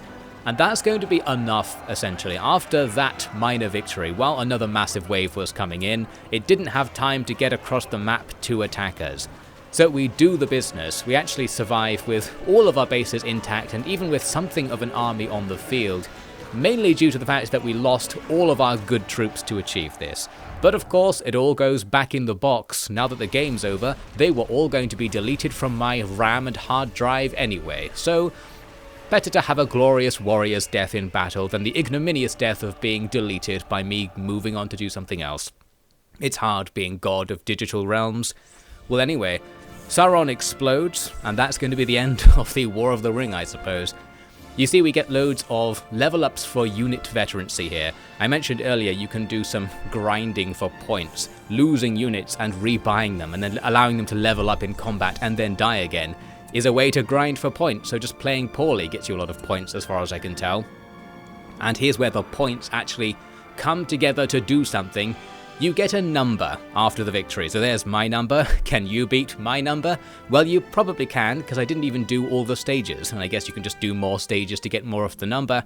And that's that. The game comes to a very sudden end, really. There's not much of a fanfare about it, but I suppose it's just the achievement of doing it in real life. We completed the game on hard difficulty, very scrappily, but it worked out in the end. Now, as we come to the end of this video, there's one big thing I never got to talk about, the nerdy game design thing that I was alluding to earlier. So allow me to rant briefly as we finish this video over this footage of me doing something or other. I think this is me playing a test map against an easy AI just to see if the game would work. So we're probably going to win this battle, not that it matters. The thing is, this game has a legendary design feature that's quite rare to see in games, and I think works really well here at making it very beginner friendly. It is the legendary, the super rare, the once-in-a-lifetime sighted game design mode known as the negative feedback loop, the opposite of the dreaded positive feedback loop. And I should probably explain those terms, because not everyone is a loser like me. By positive feedback loop, I'm essentially referring to games where it gets easier if you're good at the game. So there's something in the game that actively makes the game easier if you're playing well. Most games will have something like this, at least by accident. For example, if playing well causes you to get more experience points and to level up more, then the game becomes easier because you are now in a better number position than the person who was playing worse in the next stage, that sort of thing. Or in strategy games where your success is simply built on whether you've succeeded before to some extent. So the better you're doing early in the game, the easier the game will become, and it just becomes easier and easier the longer you play it, and your skill will matter less and less. So that's your positive feedback loop. The downside of that is, of course, it makes it hard to play if you're not good, because it works the other way. The worse you're playing, the harder the game gets. So there's no forgiving aspect to it. If you do poorly, the game will react by becoming harder, which makes it harder for you to learn. So you're more likely to just do even worse and be pushed away from the game. So what is the negative feedback loop? It's what this game has. It's the opposite. It's a system where if you're doing badly, the game gradually becomes easier over time, which gives you more opportunities to train up. So examples of things like this are leveling up buildings and leveling up your even star power. As mentioned before, in some battles, losing troops and making the battle be a long struggle makes it easier because you get more experience points on buildings, you get more long-term gains to use going forwards, and you might end up with a stronger army if you went into a fight and struggled for ages to train that army and gradually build it up and upgrade it. And in that sense, you might see that the game is becoming a bit easier if you're having a hard time, which is a very generous thing to do. It's quite rare to do this because you have to do it deliberately, whereas positive feedback loops are going to come about in most game designs just naturally, because positive feedback loops is how the universe works, it's how stuff works. Any number that's based on what the number's value was previously will have a positive feedback loop mechanic if you don't explicitly change something and add another mechanic on top of it to make it not like that. And this game does that. It goes out of its way to have strange mechanics where you have to play poorly to get the optimal setup, which is unusual, well, for the reason that it's strange, essentially. We saw in the campaign just now, I had to use some strange tactics to make my army strong. I had to sacrifice my own units. I had to deliberately drag out battles and play suboptimally and not defeat the enemy when I could, because if I did so, the negative feedback loop would make the game harder because I was playing too well. Now, in game design terms, some people would consider that to be good because, well, I suppose you want a game to get harder if you're good to maintain some level of challenge. But on the other hand, it can also feel unsatisfying to play well and know that the game is not going to reward you for playing well. And that's why people like positive feedback loops sometimes. So there are ups and downs to both sides. But I tend to be a negative feedback loop fan. Not only because they're rare, but because it brings people in, effectively. Like, this is a game that is easier to play than a normal strategy game. Because of that reason, ever so slightly anyway, and just because it has a very friendly UI UX setup. It's extremely beautiful and well laid out and easy to play, except for that one massive feature, the camera. The camera is out of control and makes everything way harder than it needs to be, but were this game to be somehow brought out of the void and remastered, you might be able to just make a few tweaks and have a very normal, easy to play, casual friendly, yet still relatively complex strategy game. A gateway drug to something like StarCraft or Age of Empires, which are virtually impossible for most human beings to play because they're way too complicated. Or at least I should say to play well, because the skill ceiling is so high you will never find it. Even if you are a professional gamer winning millions in tournaments, you can still get better at them because they're too deep, as it were. Well, anyway, I think this game, while not that deep, while pretty shallow, while having really easy meta strategies like just make loads of archers and attack move into the enemy base, it does a real good job of allowing you to enjoy that game. And if you're struggling with it, the game will get slightly easier as the stages go on because your buildings get stronger, any units that survive get stronger, and it gives you the opportunity to learn the game from within the game a bit more than a game with positive feedback loops would. That is to say, you're much less likely to have to start again in order to progress, and that's nice. It's nice to have your time and decisions respected like that to some extent, but of course it also means the game is not as rewarding, you could say, because it's less of a good idea to play really well. In fact, in this game, it's extreme enough that playing well is something you shouldn't do, which brings us to the confusing conclusion that to play well, you should not play well. It's actually good to play bad to some extent, so you can use the negative feedback loop mechanics to your advantage. Well, that's just the sort of slightly unusual game design we have here. I haven't played that many, I guess, casual strategy games. I know there are more games that are a bit like this out there, but I liked this one anyway. Although, that said, I do have nostalgia goggles on right now because I used to play this a lot. In fact, I used to play this in competitive multiplayer back when I was a disgusting teenager. So, this is something I remember as a game, and that will in some way be causing my glasses to have a different tint, and probably meaning everything I said was technically a lie. Well, the screen was there, some of the mechanics I mentioned should actually exist, it can't all be nostalgia goggles. I think the game is actually good. But of course, you can't buy it, so if you see a UFO crash near your house, I would like to recommend that you investigate the wreckage, just in case they have a copy of Battle for Middle-earth. There's also Battle for Middle-earth 2, a sequel to this game. That's the game I didn't have back when I was a youth, but I think I have it somewhere, or at least I used to have it, in the same way that I thought I used to have this game somewhere on a hard drive. But I would like to try that game properly. I've never played the actual campaign. I think I just played a few skirmishes once or twice with somebody else at somebody's house or something like that. So I'd like to try that game out and compare it to this game. I think it is more complicated. It's more like a normal strategy game in that you can build anywhere. There are way more units, so there'll be more decision making that actually affects strategy going on, which could be a good thing, could be a bad thing, depends how lazy you're feeling. Well, I enjoyed the lazy ease and the satisfaction of playing Battle for Middle-earth, and the general extremely high quality craftsmanship and budget of the entire experience. A really good game, I think. Despite the fact it doesn't technically exist, and you never saw me play it, I definitely didn't get this game because it's not for sale. It would not be right for me to get this game, so if anyone asks who recommended you find this game in an alien wreck, then say it was brought to you in a dream or something like that, because this entire video has been a dream from the past, and a good dream, I think. Well, that's enough rambling. Good game, play it, somehow. I'm out of here.